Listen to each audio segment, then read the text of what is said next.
Hi, welcome back guys. This is your sensei, back with another fanfiction. This is the first part of What If Naruto Got Harem with Almighty Taimanin. Now before starting, please give this video a like and subscribe to the channel if you want more videos like this. Now let's get into the fanfic. In the Konoha Academy, the students of various classes gathered around their respective class sparring rings, many of them chatting excitedly amongst themselves because of the presence of special guests. "Dude, I think she looked at me. I bet I'm gonna get picked," spoke the form of one Kiba in Yuzuka as he leered at a female figure in a skin-tight bodysuit that left nothing to the imagination. The woman in question was standing next to the Chunin teachers, Haruka and Mizuki, observing the class spars and occasionally speaking to or asking them questions. "If you keep on acting like a creep, there's no way she'll pick you," spoke the form of Naruto Uzumaki as he nudged his classmate in the ribs. Even so, he couldn't entirely blame Kiba for his excitement. For today, a number of Taimanin were present at the academy. The story goes that after the Kyuubi attack about 15 years ago, some of its yakai still remained behind even after its sealing. Konoha's research and development branch captured many samples of the remnant yakai and began to research ways to make stronger and more powerful ninjas to combat future threats and potential Biju, Jinchuriki attacks. About 12 or so years ago, the results of said research bore fruit as the R&D department found a means to implant the Kyuubi's yakai into others. Many volunteers were gathered for the procedure. Tragically, a vast majority of the male participants died during the procedure or were corrupted into a berserker state by the yakai in their bodies and had to be put down. For reasons unknown, females seemed to be far more compatible for the Kyuubi's yakai and thus had far higher chances of survival, although the procedure still held the aforementioned risks. The subjects who survived became known as the Taimanin, elite Kunoichi who are said to possess the strength of 50 or even 100 Jonin all on their own. And thanks to the yakai in their bodies, they were able to unlock certain abilities that regular humans and even BLD line users don't have access to. However, despite their strengths, there are also drawbacks. After the procedure, their chakra networks change and are unable to reproduce natural chakra anymore, thus preventing them from using jutsu techniques safely. If they use too much of their yakai at one time for using jutsu or in combat, they run the risk of becoming feral beasts whose only instinct is to either destroy everything in sight or violate anyone within reach. To counteract this fatal flaw, a special procedure was added that allowed Taimanin to form a bond with a selected partner, sometimes referred to as marriage by the Taimanin themselves, and use their partner's chakra to empower themselves. To be chosen as a Taimanin's partner is considered a tremendous honor, and there also comes numerous special privileges with it. As for how a Taimanin chooses a partner, it is said that they can sense when someone compatible for them is nearby. Thus Taimanin are allowed to choose anyone who they deem compatible as their partners. Hence the Taimanin's presence at the academy, they were scouting for viable partners. Due to how few in number they were and because of low volunteers for the yakai implantation procedure in recent years, it was fairly common for a Taimanin to be older than their chosen partner. Supposedly, Taimanin had to be careful in choosing their partners due to the taxing demands for the chakra they sorely needed. So naturally people with low chakra reserves were often ignored by the Taimanin, hence why they are almost constantly seeking potential partners. However, there was one Taimanin in particular that everyone wanted to be chosen by. Asagi Igawa, famously known as the Almighty Taimanin. She has never once been beaten in combat and is confirmed to be one of, if not the strongest Taimanin ever created. She was as cool as a cucumber and was considered to be one of the most beautiful women in Konoha. She was practically a celebrity. She often appeared on TV for interviews, gave motivational speeches, generously donated to good charities, and her face often appeared on countless magazines who unanimously named her most desirable woman in Konoha. Civilians adored her, shinobi respected her. She was practically the holy grail for anyone lucky enough to chosen for marriage. It should also be noted that it is exceptionally common for a Taimanin and their chosen partner to become lovers, which is probably why Taimanin refer to their partnerships as marriage. Though the lovers part was probably what had Kiba so excited. Meanwhile, as the Uzumaki mused to himself, Asagi was watching the class spars with a bored expression. Watching a pair of fangirl-type students engaging in a pitiful schoolyard-type scuffle that involved scratching and a lot of hair pulling. These are supposed to be the future of Konoha's military. A sad future indeed, she thought to herself while shaking her head in dismay. She was here to find a worthy partner, not watch these cringeworthy spars. On a positive note, she could sense somebody in the crowd that could be a good match for her, but she couldn't pinpoint their exact location. Far too many people for her to get a proper reading. What about Sasuke-kun? He's strong and talented and is the top student of the entire academy. He'd make a perfect partner for you, Asagi-san, spoke the form of Haruka as he gave a charming smile that made bile rise up in her throat. I have already been introduced to Sasuke-san a million times. I am not interested in him. What a Taimanin seeks in a partner varies from case to case, she explained calmly while suppressing the urge to toss him out of the village. However, if he kept annoying her she would have no choice but to do so to get him out of her face, and then she'd make her apologies to the Hokage later. Her teal-colored eyes continued to scan the students, until finally her eyes settled on a certain blonde with whisker-like markings on his face who seemed to be thinking to himself about something. He broke out his thoughts when he noticed her looking at him, and then gave a simple and friendly wave towards her, making her smile and wave back in turn. Not a bad sign. Many have, in the past, would mouth-pick me or something like that at the first opportunity. This one seemed far more humble and polite. She had heard stories about him from both the Sandaime and the populace at large. She had heard of his lonely childhood and how he was often treated by the villagers due to their grudge against the Biju, and poor Naruto was the scapegoat of their anger. She had also heard stories of his many pranks and his ability to outrun and evade entire platoons and squads of Chunin who tried to chase him down despite the fact he was still an academy student, which showed his impressive stamina and agility. Very interesting. That one, with the whisker markings. Who is he? Asagi asked the scarred Chunin, who, at the mention of whisker markings, instantly frowned and made a face as if he'd bitten into a lemon. Him, Naruto Uzumaki, though I don't think you want anything to do with him. He's a local troublemaker and is the worst student in the class and has already failed the graduation exam twice. He's nowhere near worthy of being partners with a Taimanin, least of all you, Asagi-san. Uruka answered in an even tone, however it was very easy to detect the venomous undertones in his voice. The brunette scoffed in dismissal as she spoke in a calm manner. I'll be the judge of that for myself. Bring him here. I wish to talk to him. At her request, the scarred Chunin jaw dropped as he glanced between the forms of Asagi and of Naruto in the crowd of students. With great reluctance, he sighed and obeyed since it was the law to provide a Taimanin with whatever they wanted or needed without question. He stomped over towards the whiskered teen and then pointed at him while speaking in a gruff voice. You, Naruto, come on, Asagi wants to have a word with you. As soon as those words left his mouth, everyone that heard them jaw dropped and stared at the whiskered teen, who seemed equally stunned by this request. He wouldn't have ever, in a million years, expected to be asked for by name of a famous Taimanin. They all stared at him as murmurs started to rise up amongst the crowd. Some seemed to think that Naruto may have done something to offend the famed Taimanin. Others wondered if she was legit considering him for marriage. Finally, others were spitting out words of spite and jealous that Asagi had asked for him. Swallowing nervously, he broke away from the crowd and made his way over towards the Almighty Taimanin, with a disgruntled and grumbling Uruka following close behind, though Naruto caught something that sounded like "What is she thinking?" from the scarred Chunin. After a few moments, Naruto found himself standing in front of the legendary Taimanin herself. Somehow she seemed even more beautiful up close, and the blonde felt his heart beat faster before dropping into his stomach. Hey, hello. He managed to speak out, just barely, which earned a small giggle from the Taimanin. My reputation precedes me as usual. No need to be nervous. I won't bite. I just want to talk. You are Naruto Uzumaki, am I correct? She asked for confirmation, trying her best to help him relax. This certainly wasn't the first time a potential candidate became a gibbering mess while in her presence. She supposed that great beauty and fame had that effect on people.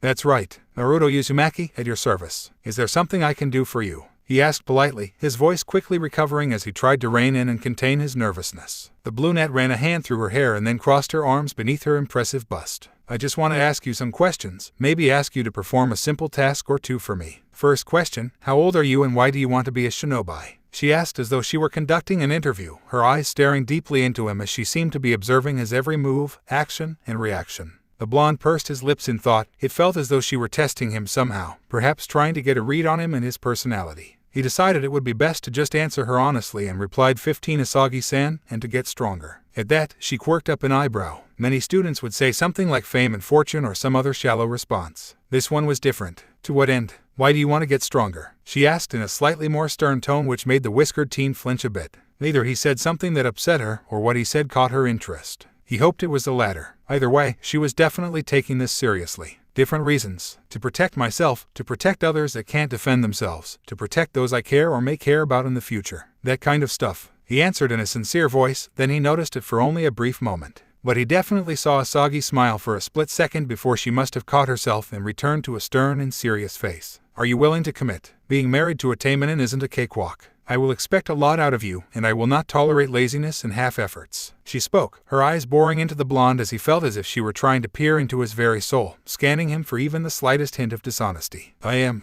and if you don't believe me, I'd be willing to prove myself to you, Asagi-san. He spoke in a tone of determination. At his response, Asagi smiled softly as she accepted his response, finding herself pleased with how he responded. He was honest, sincere, and wanted to defend others. Yes, he was an ideal candidate for her. I have but one final request for you. I need to perform a small test of your chakra reserves. Asagi spoke and then pulled a small handheld device from seemingly thin air. It was a fist-sized device with a finger-shaped indentation in the center and a small monitor on it as well. Asagi then explained, this is a special device we Taimanin use to measure the chakra levels of our potential partners. Please place your finger inside and channel some chakra inside. It'll then calculate your chakra levels accordingly. The Uzumaki nodded in understanding since that made sense. A Taimanin would need someone who could provide plenty of chakra for them. He obeyed her instructions and placed his finger in the appropriate slot and channeled a small amount of chakra inside. The device came to life with a loud series of beeps and various numbers started flashing before Asaga's eyes. When the blonde had removed his finger, the Taimanin was surprised to see that the numbers were climbing higher and higher. Her eyes started to widen as there appeared to be no signs of the numbers stopping, until at last an error message flashed a few times before the chakra measurement device grew hot and then exploded in the palm of her hand and burst into flames, causing her to instantly drop it as she recoiled in shock, with Naruto standing there equally surprised with an expression that screamed, "What the hell?" Upon seeing this sight, Iruka suddenly leapt forward and shouted, "Naruto, what the hell did you do? You dare try and pull a prank on a Taimanin? What are you, stupid?" At his accusation, the blonde raised up his hands in surrender and tried to explain that it wasn't a prank but an accident. However, the Chunin refused to hear him and instead began chewing out the poor boy. Their words were lost to Asaga's ears as she stared at the device as it was still engulfed in flames. The only logical conclusion was that his chakra levels were so far off the charts that the device was unable to process the needed information, melted down from the inside and overloaded. Never before had she seen such a result. Yet it also made a certain kind of sense since he was the Kyuubi's container. Of course his chakra levels wouldn't be normal or average in nature. She couldn't afford to allow such a rare prize of this nature to slip through her fingers, and she could already sense that she and him had a strong compatibility rate.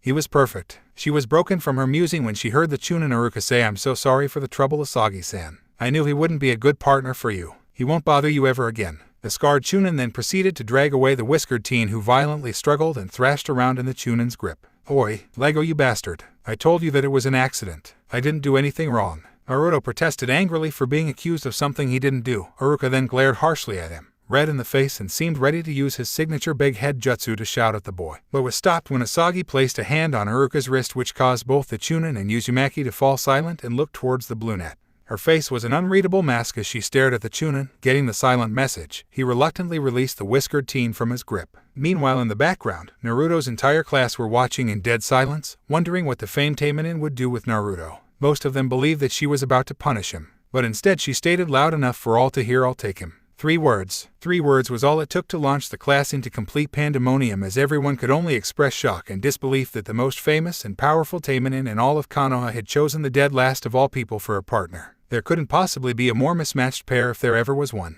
Almost every boy in the crowd glared at Naruto in pure hatred and jealousy that he had been picked over the rest of them, and now he was going to be married to the famed Almighty Taimanin herself. He would have access to the best training, the best equipment, the best everything. Now it would all be his for the taking. Iruka was one of the few to remain silent, his face having changed from a dark crimson to a deathly white in the span of a few seconds, from the shocked and pained expression on his face. It almost appeared that he had shat out his own heart. "You, what?" was the only intelligent reply that the blonde Uzumaki could mutter. He wondered if he had perhaps misheard her. However, she gave him a reassuring smile and then bowed to one knee with her hands placed above her chest, a gesture that Taimanin performed when they had chosen their partner and were about to propose marriage. "Naruto Uzumaki, I can sense that you are kind, capable, and loyal. Traits that I find very much desirable in a partner. Will you accept me, Asagi Igawa, as your partner in marriage?" she asked him, proposing to the blonde with an endearing and heartfelt smile. Naruto swallowed a lump in his throat, a large part of him still doubting his ears. However, this was happening. The Taimanin was proposing marriage to him. She wanted him as her partner. How in the hell could he refuse? "I do," was the only response he could give since he didn't trust his own voice at the moment.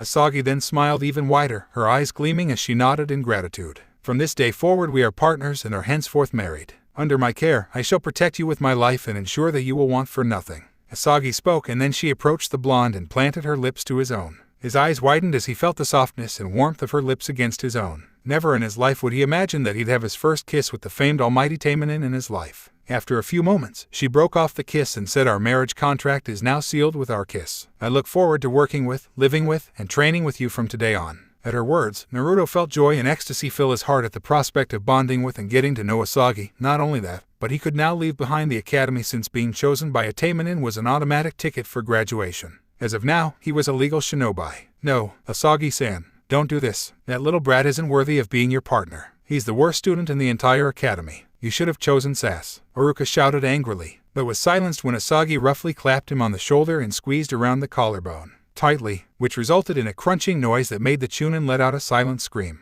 She then gave a soft giggle and sickly sweet smile as she led the Chunin away from both Naruto and the other children as she whispered to him, "Listen here, Iruka-san. I've made my choice. Now, I've a mind to gut you right here, in front of all your students, and I wouldn't even be punished for it. However, since I don't want to potentially traumatize them, I shall restrain myself. But, if you continue to irritate me, I'll kill you and make my apologies to the children, their parents, and the Hokage later. It's your call." While she didn't like to use threats or violence so casually, this man was seriously irritating her, and if he didn't shut up then she really would kill him and be done with it instead of suffering further and listening to that whiny voice of his. Iruka swallowed a lump in his throat, and noted that her free hand was gripping her katana rather tightly, showing that she was prepared to kill him just as she had threatened. Legally speaking, Taimanin held absolute power in Konoha as authorized by the Hokage due to their fighting prowess and contributions to the village. If Asagi wanted to, she could most definitely kill him for even the most petty of reasons, or even no reason at all, and she wouldn't face any repercussions. Nod your head. Say whatever you want, Asagi-san. Thank you, Asagi-san, and walk away, little man.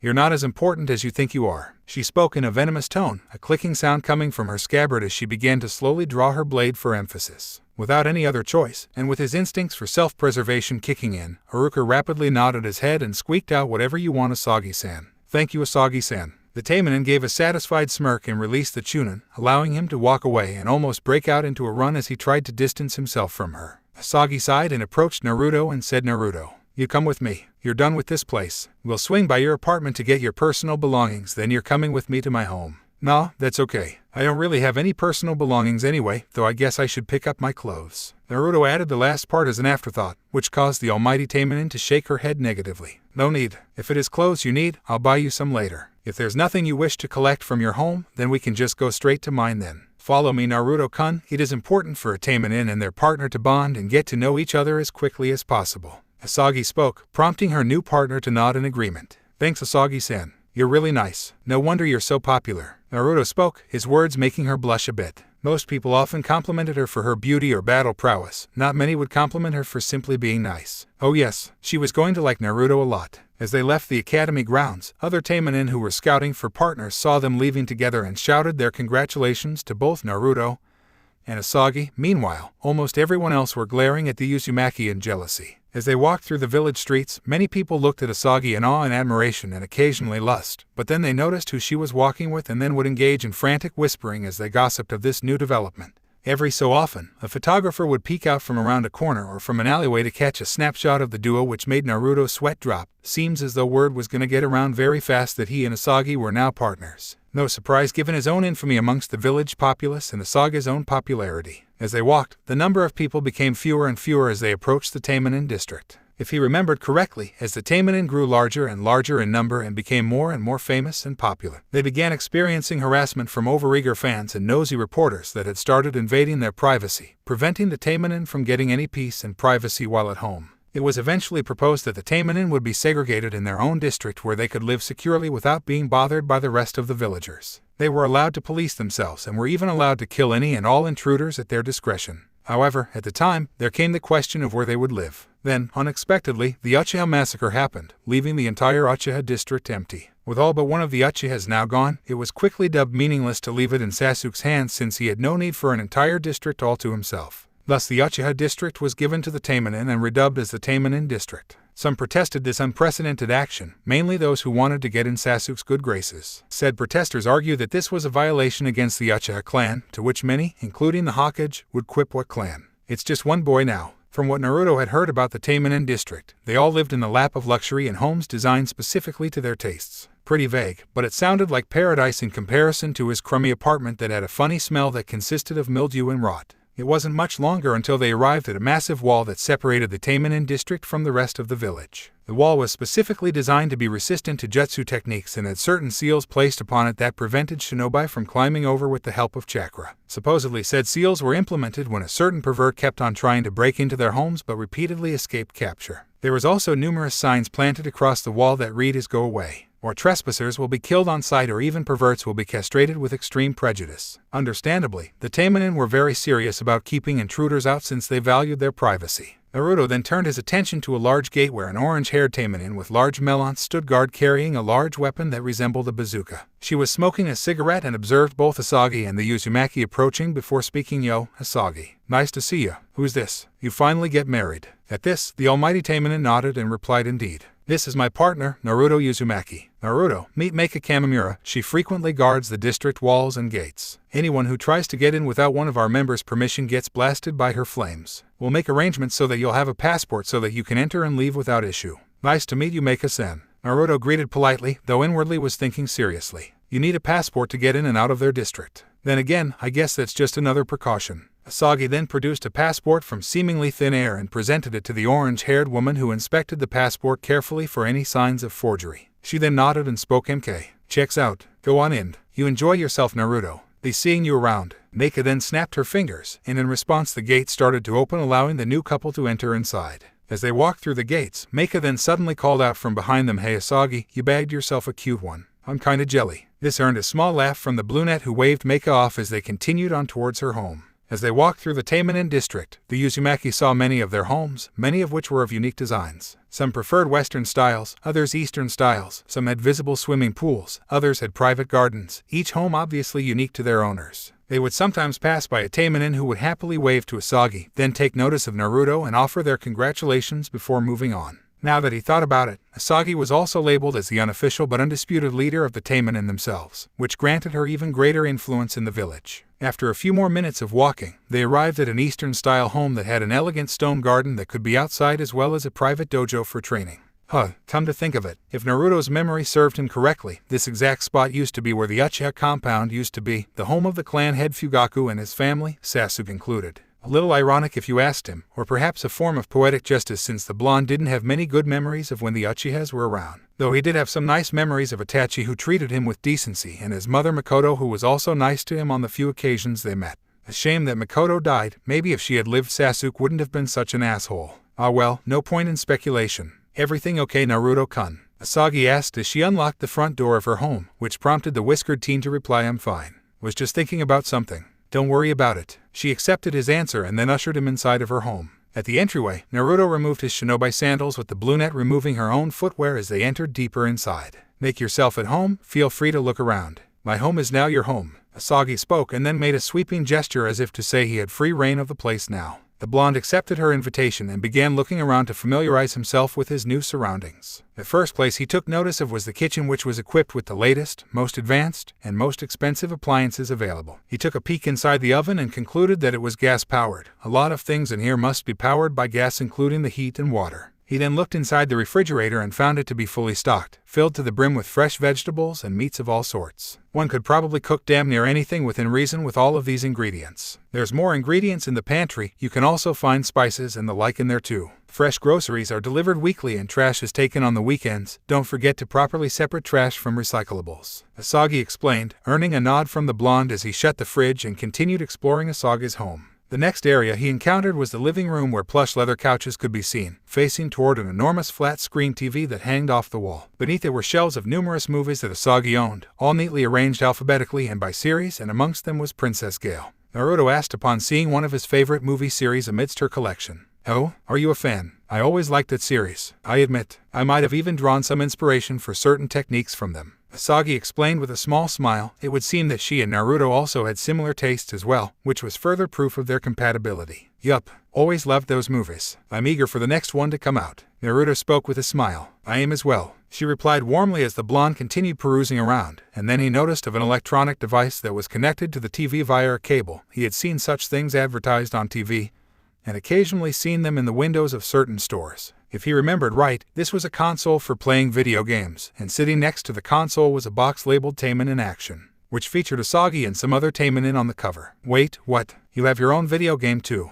Naruto shouted in surprise, since he had never heard of a Taimanin-themed game. "Oh, that. A certain game company requested to use our likenesses and consulted us about its development and how to accurately depict us. Not my usual thing, but I didn't see the harm in it. It's not yet available to the general public, but feel free to play it if you want. My sister Sakura loves video games. I think you'll like her. She's off on a mission right now but should be back in a few days," Asagi explained, earning an excited look from her new partner. He had never played a video game before. Such things were far too expensive for him due to his limited stipend. He certainly wouldn't mind giving it a try later. "Bedroom and bath is upstairs. You already saw the dojo outside. We'll see about getting you some new clothes tomorrow. Now then, sit down. Take a load off. Let's get to know each other," Asagi spoke as she sat down on the couch, with the blonde joining her at her request. He had heard many stories about her and saw her on TV often, but he didn't really know that much about her personally. "Tell me a little about yourself, Naruto-kun. What kind of foods do you like? What was it like in the academy? At her questions, the Uzumaki frowned a bit at the mention of the academy, then answered, ramen's my favorite food, though I also like a good pizza. As for the academy, well, it was hell for me. Asagi pursed her lips as she crossed one leg over the other and spoke that Iruka seemed to have it out for you for some reason. How bad was it really? Oh, sorry, if the subject is too sensitive, you don't need to answer. The Jinchuriki shook his head and replied, nah,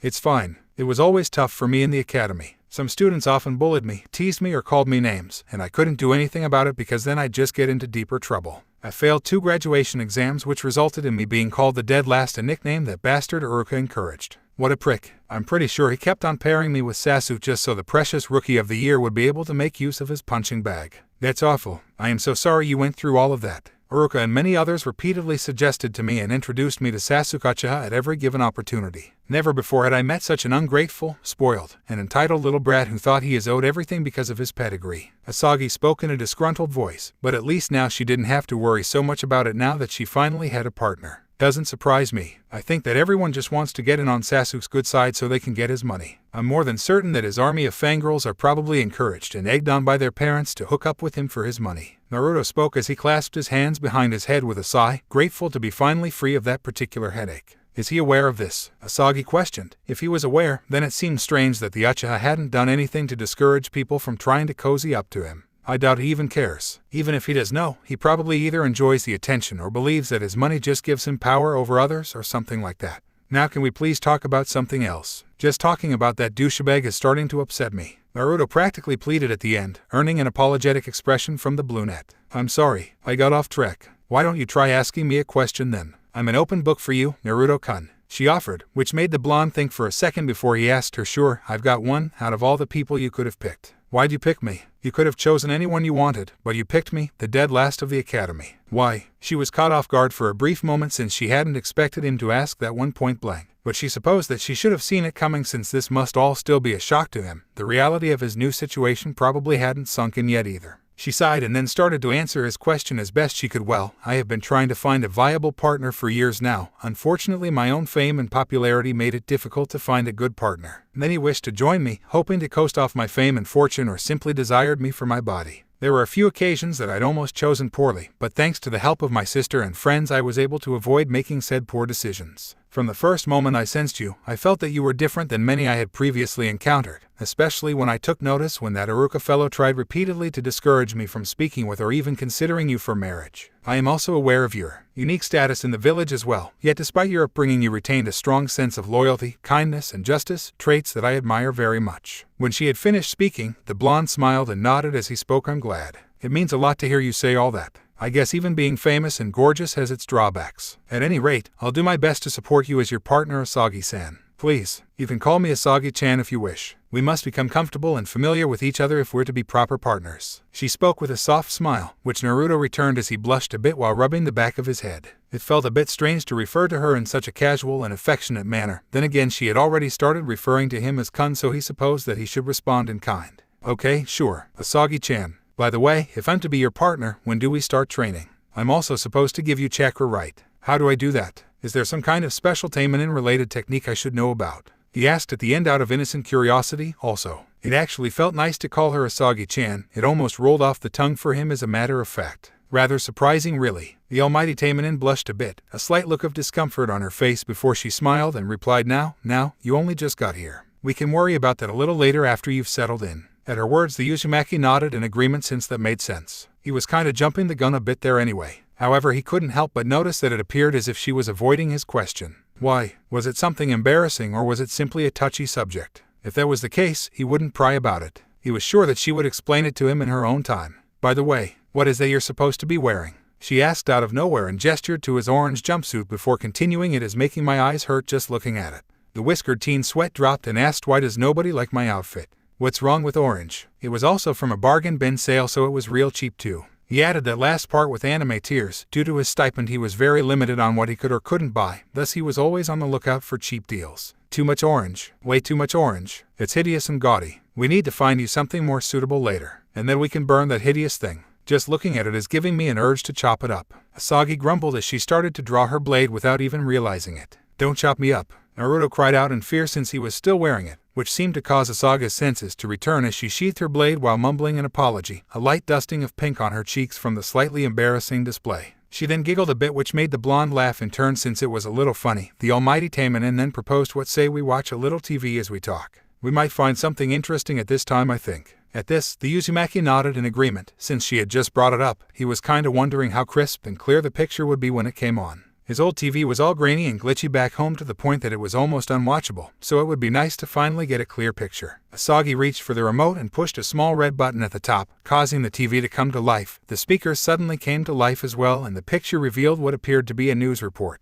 with the words "breaking news" flying across the screen, which then showed several photos of himself and Asagi walking together through the village streets and entering through the Taimanin district's gates. A news anchor then appeared sitting behind a desk and then spoke according to numerous eyewitnesses and photographic evidence. As shown, the famed Taimanin Asagi Igawa has made a highly controversial decision in choosing one Naruto Uzumaki as her partner. Naruto is infamously known for his many pranks and his lackluster performance in the academy. Many were of the mind that Sasuke would be her chosen partner due to his natural strength, talent, and skills that earned him the top spot in the academy. Sadly, it seems that this powerful combination of the Uchiha elite and the Almighty Taimanin was not to be. We now go live at the Konoha Academy itself, where witnesses of Asagi's marriage proposal was observed. Once the anchor was done speaking, both Asagi and Naruto looked at each other with expressions of surprise. While they initially figured that word would get out about them now being partners, they didn't expect it to happen this fast. Then again, given their respective reputations and that they lived in a shinobi village, it shouldn't be that huge of a surprise how quickly word had spread.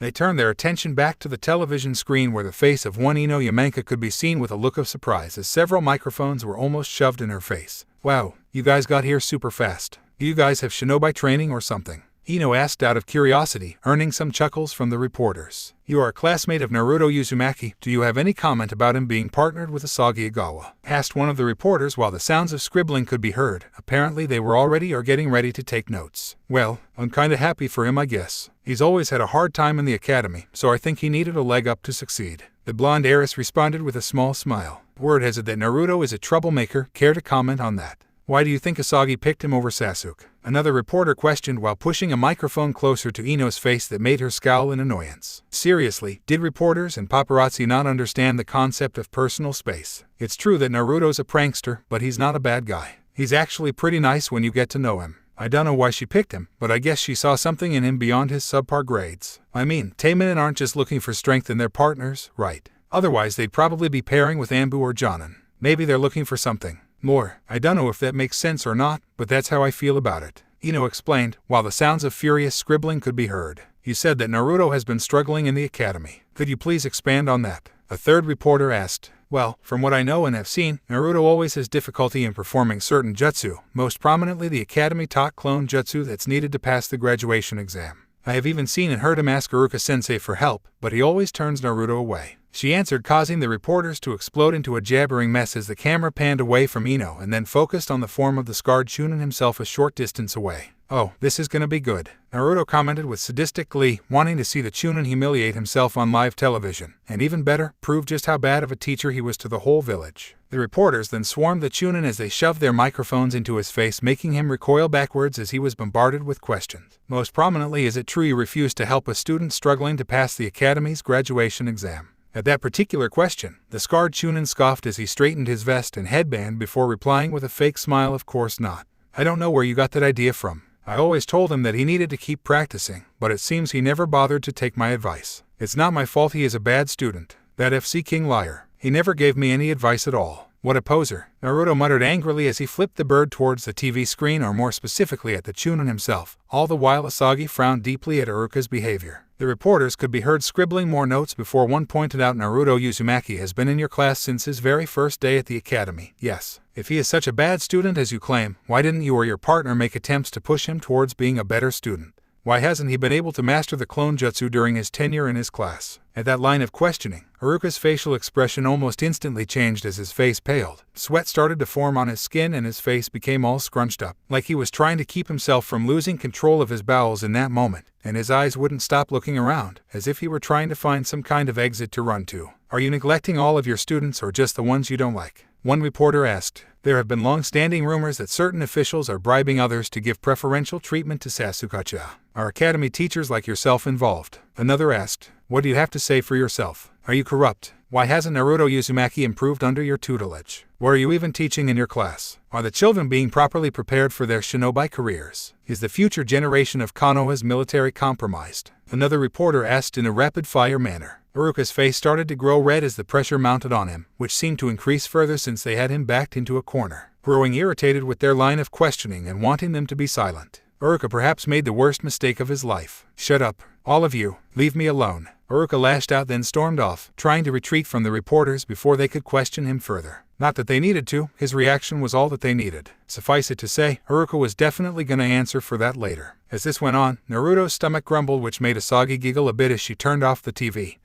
And then spoke. Seems like someone's hungry. Food sounds like a good idea right about now. How does steak sound? Would you like to try some filet mignon? She got up from the couch and made her way towards the kitchen, where she retrieved a large cookbook loaded with numerous recipes and then flipped over towards the appropriate section. The Uzumaki swallowed as his mouth salivated at the thought of a good meal. Never had steak before. He commented since it was yet another thing he had never been able to try, again due to a limited budget, and filet mignon. If he remembered, that was the most expensive cut of all. Wow, he had just gone from living in a slum to living like a damned king. No, never. Well, I think it's time to fix that. I think I'll wrap it up in a nice layer of bacon. She spoke with a smile while tracing her finger along the page of a certain recipe, and then began to collect the necessary ingredients from the fridge and pantry along with a variety of spices. Now I need a side dish to serve it with. Naruto-kun, would you prefer a baked potato or French fries? She asked with a kind smile, her words only making the blonde's mouth water further until drool could be seen leaking from the corner of his mouth, which he quickly caught and wiped away. Ooh, the latter if that's fine. Also, you seem to know your way around a kitchen.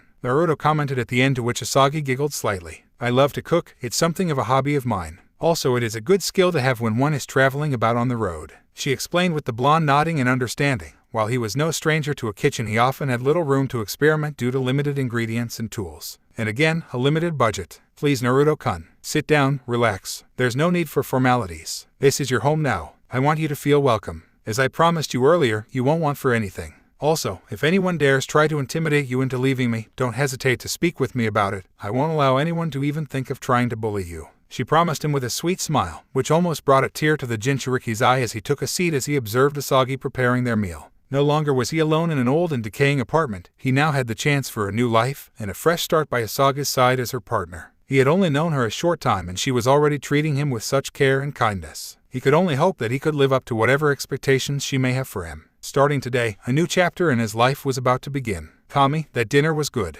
Asagi sure can cook. Naruto muttered to himself as he stood beneath a shower head, allowing the warm water to wash over his body as he mused over his new situation. He never imagined that a proper shower could feel this nice, since his apartment had pretty questionable water pressure, and it took seemingly ages for the water to warm up to an appropriate temperature. In Asagi's shower, though, the water heated up very quickly, and the liquid hitting him almost felt like a massage in a way. He kinda chuckled at how a simple everyday thing was bringing him so much pleasure. Maybe it was because he felt like he could actually enjoy it now. To think, just a few hours ago he was slumming around in a rotting and decrepit apartment. Now he had been invited into the home of the legendary Taimanin Asagi Igawa. A tiny piece of him kind of wondered if perhaps this was all a dream, perhaps because the reality of the situation hadn't fully sunk in yet. He sighed as he lathered his hair up with some minty-smelling shampoo. It seemed like Asagi also had similar taste in shampoo and body wash like himself. Nothing fancy, but will definitely get the job done, which is all he cared about. Everything all right in there? The voice of the famed Taimanin called out through a very slight opening in the bathroom door. Yeah, sorry. Am I taking too long?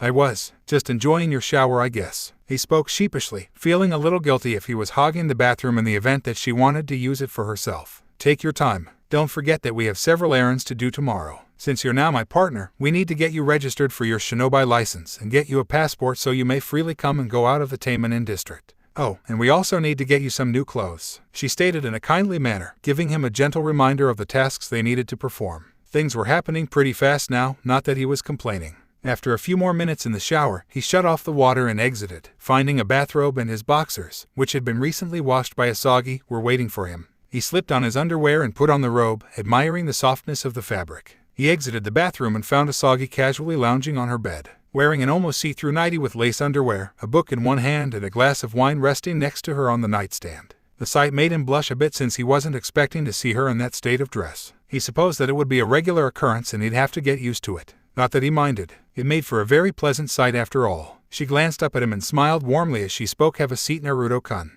You can turn on the TV if you want. She then gestured to the bedroom TV hanging off the wall and patted the space next to her. While the offer was appreciated, he was pretty sure all the channels were still talking about him and a doggy. That aside, he felt pretty tired anyway. He chuckled a little nervously as he accepted the invitation and slipped into the bed with her. He felt rather bashful since he wasn't used to living with another person, least of all a woman. Not to mention there was the fact that Asagi insisted that they slept in the same bed together so that they may continue to bond and grow closer. Something wrong? You seem a little stiff, the Almighty Taimanin asked with a little smirk. Sorry, this is all kind of new I guess, he answered honestly, earning a nod of understanding from the brunette. Don't worry, I promise to take good care of you. If you ever feel uncomfortable or need to set boundaries, please tell me. I won't force you into anything you don't want to do. She spoke soothingly and gently cupped his cheek with her free hand while touching her forehead to his. The affectionate gesture made the Jinchuriki tense up a bit before relaxing. He inhaled deeply, taking in her scent. Kami, Asagi smelled so good. Her skin felt soft and smooth, and her touch was warm and gentle.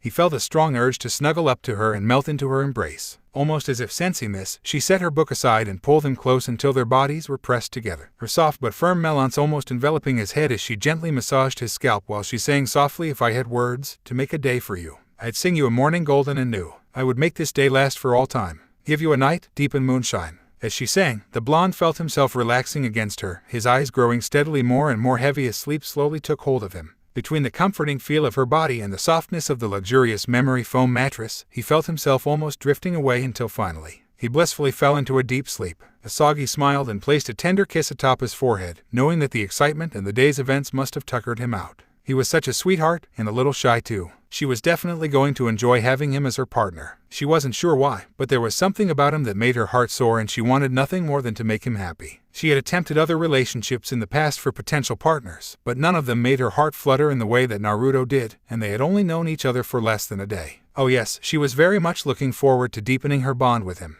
Asagi turned off the lights and then pulled the covers over their bodies, snuggling close to the blonde as subconsciously wrapped his arms around her. How cute. He liked to cuddle. She smiled as she rested her head against her pillow and whispered good night, Naruto-kun. The next morning, Naruto yawned as he stirred awake, his eyes fluttering open as he found himself cuddling with the still sleeping form of the famed Taimanin, their legs tangled together as she gave off a very light and barely audible snoring. Her face seemed so peaceful as she slept soundly. Honestly speaking, he felt so comfortable right now, he didn't really want to get up.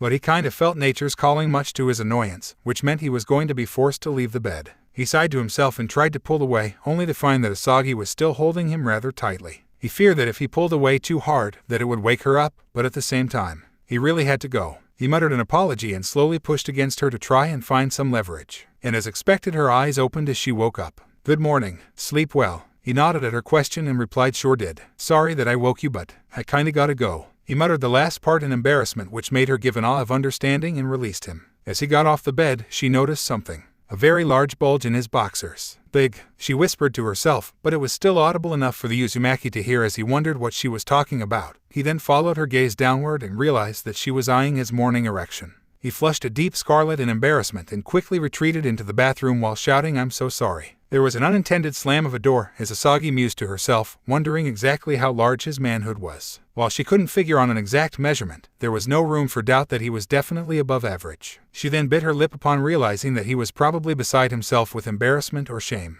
It would be best to wait for a bit before speaking to him about it, especially since intimacy would soon become part of their daily life. That aside, there were other things that had to be checked off for today, though for some reason, Asagi suddenly got a feeling that today may yet be a massive headache. Meanwhile, in the Hokage's office, Hiruzen Saruto by side as he rubbed his temples. Sitting across from him was none other than Uruka Yumino, who seemed like he wanted to vanish out of existence, especially since there was a little television sitting atop the Sandame's desk which was replaying the footage of the scarred Chunin snapping at the reporters that were there that day. I cannot begin to express how your outburst is an embarrassment, Uruka. Since the footage aired, I have been bombarded with questions and complaints about the quality of the academy's teachers and the curriculum. People are even asking questions about preferential treatment of certain students, especially Sasuke. The Hokage spoke in a grave tone as he glared at the academy teacher. That has nothing to do with me. I never gave special treatment to him. Uruka blurted out defensively while holding up his hands in a placating manner, the gesture seemingly only angering the Hokage further. Perhaps not, but you did single out Naruto-kun. Don't deny it. After that little news report, I did some checking.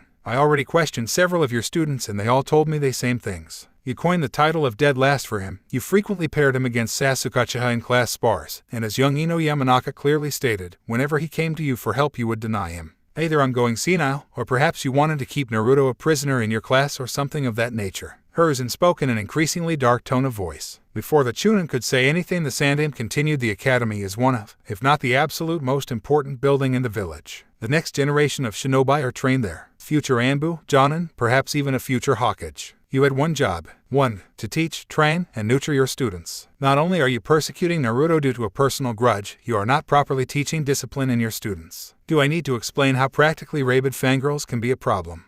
Are you that incompetent at your job? The Hokage shouted with rising anger in his voice. The Sandaime realized that he had been too lenient with the academy teachers by giving them minimal oversight. While he didn't wish to constantly peek over their shoulders, he now realized that giving them too much leeway offered them opportunities to cut corners. This was unacceptable. There was a rapid knocking at the door, catching the attention of the Sandaime since it sounded urgent, which in turn allowed Iruka to breathe a sigh of relief. This isn't over, Iruka. Come in. He shouted the last part towards the door, allowing the person knocking entry into his office. The door was shoved open as an orange blur appeared with a female figure slapping her palms down on the Sandaime's desk with enough force to make the wood splinter and crack. What happened? What happened to my sister? Where's my one-chan? Shouted the form of Igawa Sakura, Asagi's younger sister. Why, Sakura-san, what are you doing back so soon? You weren't scheduled to return for another few days. The Hokage questioned since the tomboy Taimanin was supposed to be on a scouting mission to investigate a certain shipping tycoon. Hey, you sent me this urgent summons. She replied in clear confusion as she produced a rather official-looking document, signed and stamped with the Hokage's signature and seal. The document gave orders to the Orangeette to return to Konoha immediately due to an incident involving her sister. Very strange. Not that I don't appreciate you responding so promptly, but I never sent this to you.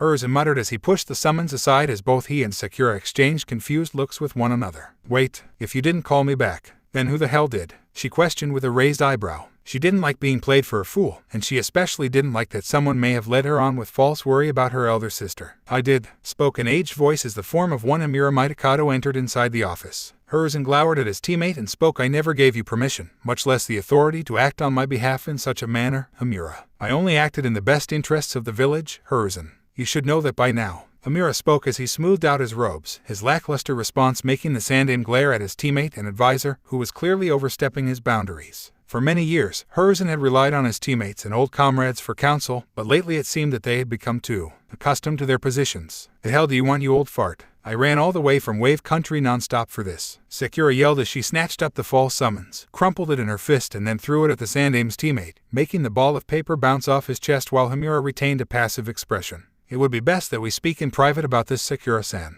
Good day, Hiruzen, Haruka. The aged counselor spoke as he gestured for the Orangeette to follow him, making her stamp her foot while puffing her cheeks as she followed after him out of the office. The Sandaime didn't like this one little bit. It was safe to assume that this was in relation to her elder sister Asagi choosing Naruto as her partner, a decision that was met with widespread criticism and controversy since it was often believed she was supposed to have chosen Sasuke, almost as if their pairing was preordained or something. Hiruzen considered intervening, but decided against it since he was certain that Asagi herself would clear up any confusion. That aside, he had more pressing concerns to worry about at this time, one of them being Iruka and his lack of performance. Now then, where were we, Iruka? The Sandaime asked as he laced his fingers together, his lips curling into a deep frown as he watched the Chunin squirm uncomfortably. The aged Hokage was of the mind to strip both Iruka and Mizuki of their headbands, but first he was going to make them sweat for a little while. Meanwhile, Sakura was glaring at the form of Amira while impatiently tapping her foot as she asked, okay then, old-timer, what's this all about? You better start talking before I shove one of my ninjados so far up your wrinkled ass, the blade will wink at you every time you brush your teeth. She threatened while drawing one of her blades. I apologize for bringing you back under such circumstances and for the confusion, but your sister, Asagi, has chosen a partner recently. She even performed the oath in public and in front of witnesses. He quickly and bluntly explained, his words earning a look of surprise from the Orangeette. Well, no fair sis. I wanted to be there to see you do the oath. She muttered in a childish manner while crying some crocodile tears before putting on a happy expression and then asked, so who's the lucky guy? I bet that my big sis picked a real cutie pie. Regrettably, she chose one Naruto Uzumaki, the worst student in the academy's history, a troublemaker, delinquent, and a well-known pest that rides the coattails of his betters. The only reason he's interested in partnering with her is because of her wealth and status, plus he was bragging to his classmates about how he was going to get into Asagi-san's pants. I need you to talk with your sister and have her break things off before it is too late. Amira spoke with a deep scowl. No way my sister would pair up with someone that shady. Unless, he must have tricked her. Ugh, that bastard. I won't let anyone betray my sister again. The tomboy Taimanin muttered while clenching her fist, unaware that she had been lied to. Under normal circumstances, it was considered an unspoken rule for Taimanin to stick with and be loyal to their chosen partners. A Taimanin who casually breaks things off with their partner is considered to be untrustworthy and unreliable, although this unspoken rule doesn't truly apply under certain circumstances, such as abusive relationships or for dealing with unfaithful, manipulative, or gold-digging partners. While Sakura was certain that her sister could handle things on her own, Asagi was still capable of making mistakes, so as her younger sister, it was her duty to support her big sis. Whoever this Naruto person was, if he was some little creep, he was gonna pay dearly. Elsewhere, Taimanin District. Naruto shuddered as he suddenly got a chill, a feeling of dread overcoming him as he began rapidly rubbing his arms with his hands. "Are you cold?" his newfound partner asked with a raised eyebrow as she noticed his actions. "Felt like I had a foot in the grave for a second," he replied honestly as he looked about, wondering if there was someone nearby that wished harm upon him. He then shrugged his shoulders and then spoke, "Never mind. Must be my imagination or something. So where are we shopping anyway?" At his question, the Almighty Taimanin smiled and gestured to an oddly shaped building that was constructed in the likeness of a futuristic spaceship from a sci-fi film with a sign hanging out front that read Prison Battleship. That was a very odd name for a store. And why the spaceship motif? Okay, I gotta ask, why does the store look like a ship? Also, you guys have your very own store in your district? He asked as he tilted his head to the side, though one had to admit, the place certainly stood out. For the sake of convenience, can you imagine trying to go shopping for groceries, only to be suddenly mobbed by a swarm of fans asking for pictures and autographs or reporters following your every move? As much as I love and respect my fans, I still need some personal space and privacy. As for the design, I haven't the slightest idea why it was made to look like a spaceship. Maybe in another world or another life, the owners were spacefaring officers. Asagi answered while running a hand through her hair. He wasn't sure if that was a serious statement or a joke, but he wasn't going to judge. Not to mention, when she put it like that, it made sense for a store or stores to be placed within the Taimanin district so that they can shop in peace. Yes, being rich and famous has some drawbacks, he muttered to himself as they entered inside. Upon entry, he was greeted by the sight of neatly arranged shelves with each section being marked by a sign hanging overhead. Groceries, electronics, tools, it seemed the place had virtually anything and everything within reason.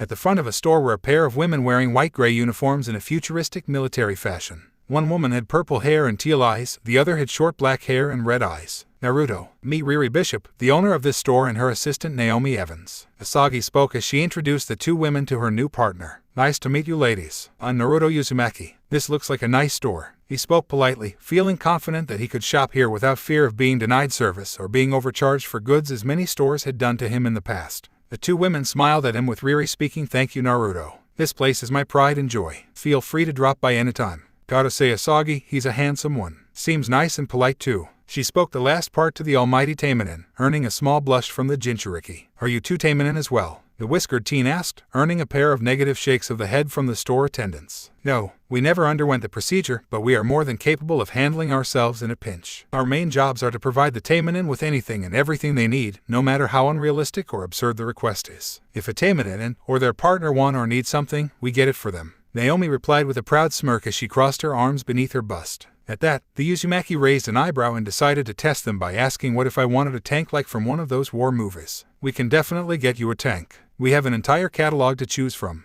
Ammunition and fuel is included," Riri answered bluntly without skipping a beat, almost as if the young teen asking for a tank was perfectly normal. Wow, they were really committed to their jobs. This definitely wasn't an ordinary store, but since it did directly serve and cater to the Taimanin, then being ordinary certainly wouldn't have cut it. "Hey, why would you want a tank?" Asagi asked with a raised eyebrow, which prompted her partner to reply in a deadpan tone, "To drive around in and blow stuff up with." "What the hell else are you supposed to do with a tank?" he asked at the end as if it were the most simple thing in the world. "What would you want to blow up?" she asked for clarification, only to earn a cheeky grin from the Uzumaki as he replied, "I've got a few ideas." Sounded like it would not be a good idea to let him have a tank. At least not until she knew he would use it and handle it in a responsible manner. "Don't let him have a tank unless I say so," she ordered the store owners, prompting them both to nod in understanding. While the blonde was a tad disappointed, he simply shrugged his shoulders since he didn't really need a tank at this time. Though it still would have been pretty fun. "Now then, what can we do for you? Please tell me it involves replacing that hideous orange abomination," Riri asked as she glared at the Uzumaki's distinctive orange jumpsuit, almost as if she wanted to set it ablaze with only her intense gaze. "Why do people keep hating on my clothes?" Naruto muttered to himself, earning shocked gasps from the store owners. "You call those clothes? I wouldn't wish those upon my worst enemy," Naomi muttered, fighting the urge to tear them off of him right then and there. Asagi then cleared her throat and spoke, "We are here to do some shopping. Naruto-kun needs clothes for casual wear and for shinobi business. I'd also like to do a tasting for some weapons that he can try out, and we also need to issue him a passport so that he may freely come and go from the Taimanin district. Not a problem. I'll get started on his passport immediately. Naomi, see to whatever our guests require in the meantime,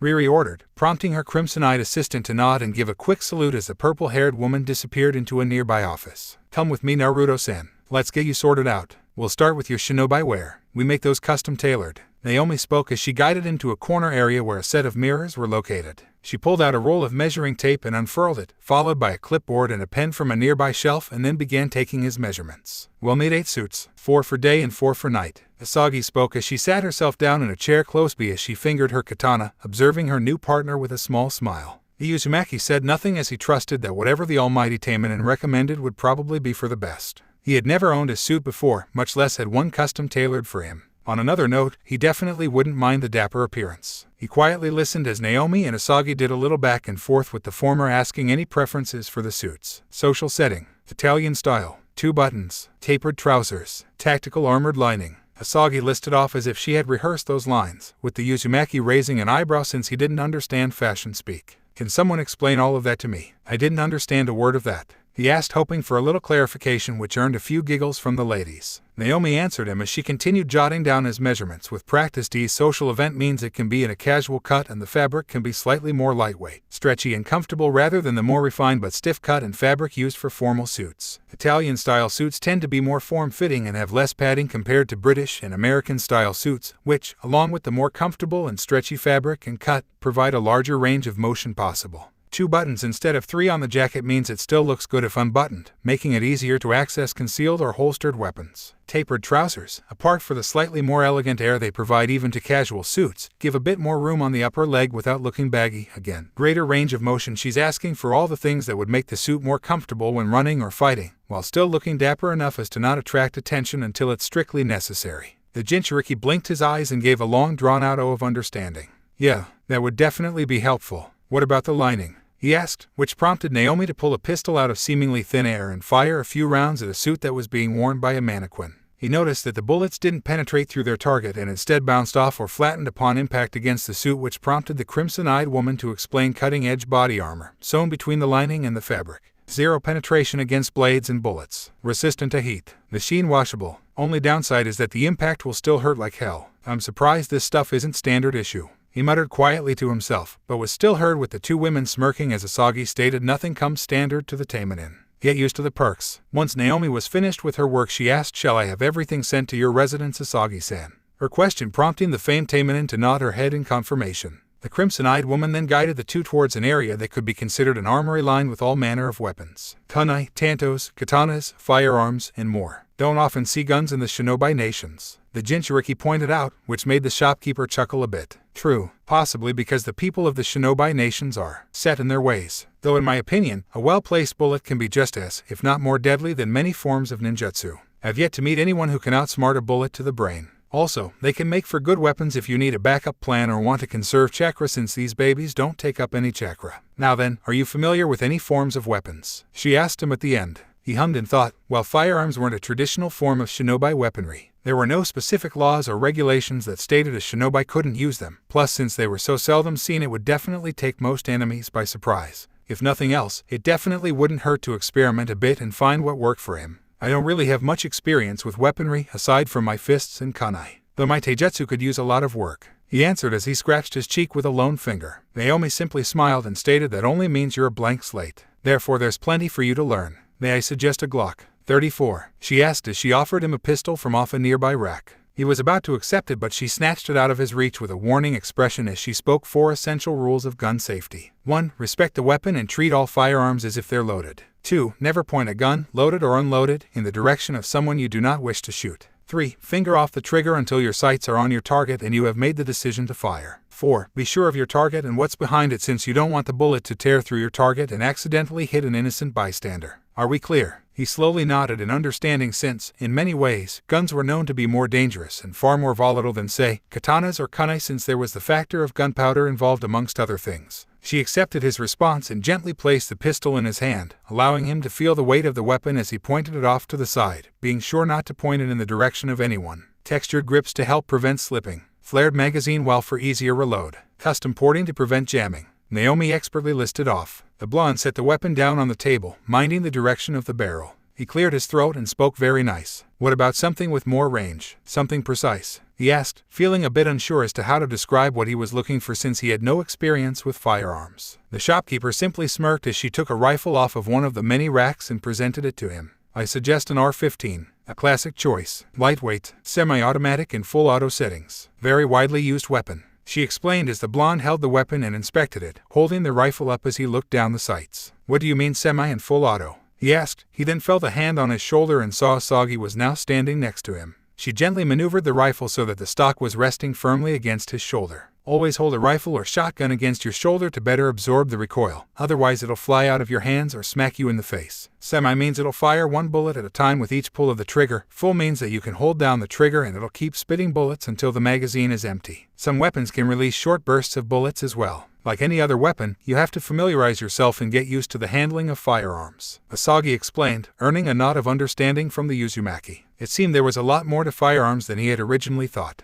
Most action movies never really covered this kind of stuff. I hear shotguns are good for close quarters and enclosed spaces. Any recommendations for that? He asked since he knew that much at least, recalling that such weapons were used as trench cleaners. Or was it trench sweepers? I think an AA-12 will do the trick. Rapid fire, drum magazine. You need to do a sweep through a building loaded with, say, triad members. This will blast through them. Naomi spoke in a rather excited manner as she placed the weapon in front of him. Like all the others, he picked it up and got a feel for it before setting it down. If I run out of bullets, I'll need a different sort of weapon. I always wanted to learn how to use a katana. Naruto spoke, his words earning a twinkle of the eye from his partner who was very much eager to teach him the fine arts of kenjutsu. Naomi smirked as she picked up a katana and presented to the blonde forged in Iron Country, the home of the samurai. You won't find a better blade. Razor sharp, perfectly balanced, and capable of channeling chakra. You can never go wrong with a good blade, especially one directly from Iron Country. The Uzumaki accepted the blade and noticed how lightweight it was. It weighed almost nothing in his hand. As far as he was aware, the samurai jealously guarded the secrets of their forging techniques. Any blades made outside of Iron Country were almost always dubbed as inferior, save for some exceptions. Thanks, he spoke gratefully as he set the blade down, believing that he had covered his bases. With his weapons shopping done, the crimson-eyed shopkeeper directed him to another clothing area, one filled with various casual wear, most of it being made up of generic sizes and brands that could be found anywhere. Perfect for lounging around in. Can you do a rush order on his suits? I want to get him out of that orange monstrosity as soon as humanly possible,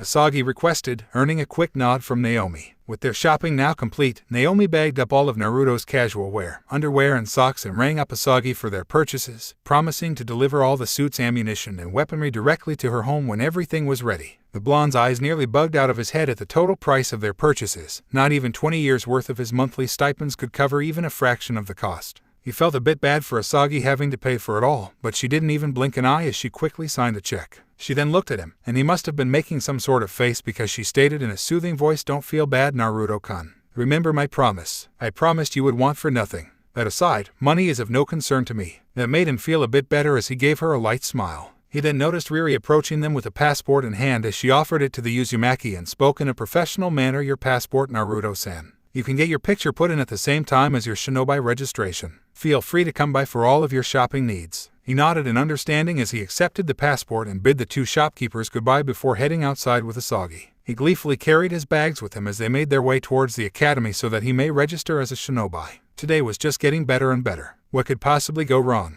Meanwhile, Konoha Academy rooftop. Sasuke sat alone, quietly eating his lunch in relative peace as he yelled to himself. He glanced down at the school grounds, noting briefly that there was a definite change of atmosphere. Even from this distance he could see his fellow classmates were abuzz with gossip. Most of it undoubtedly either pertains to the dead last getting picked by the famed Asagi Igawa, or Iruka and Mizuki's apparent absence since the scarred Chunin blew up at the reporters yesterday. Classes were currently being handled by a pair of substitute Chunin that the Uchiha couldn't remember the names of, not that it mattered to him. He scoffed and took another bite of his meal and then noticed a shadow being cast over him as an elderly woman stood a few feet away, looking down at him. "What do you want?" the Uchiha asked rudely, wondering what the old bag wanted with him. "Sasuke Uchiha, a pleasure to meet you. My name is Koharu Udatain," she greeted politely, earning a HN sound from the self-proclaimed Avenger who wanted her to go away so he could be left alone. "Why should I care? Either tell me what it is you want or go away. I have better things to do than be nagged on by an old woman." He spoke impatiently. "It should be you that is paired with Asagi Igawa, not Naruto," she stated bluntly, earning a roll of the eyes from the Uchiha. "HN, Why should that matter to me? I don't see how a woman is of any use to me, least of all one that would show an interest in a clanless good-for-nothing like the Dobe. Sasuke spoke venomously as he glared at Koharu.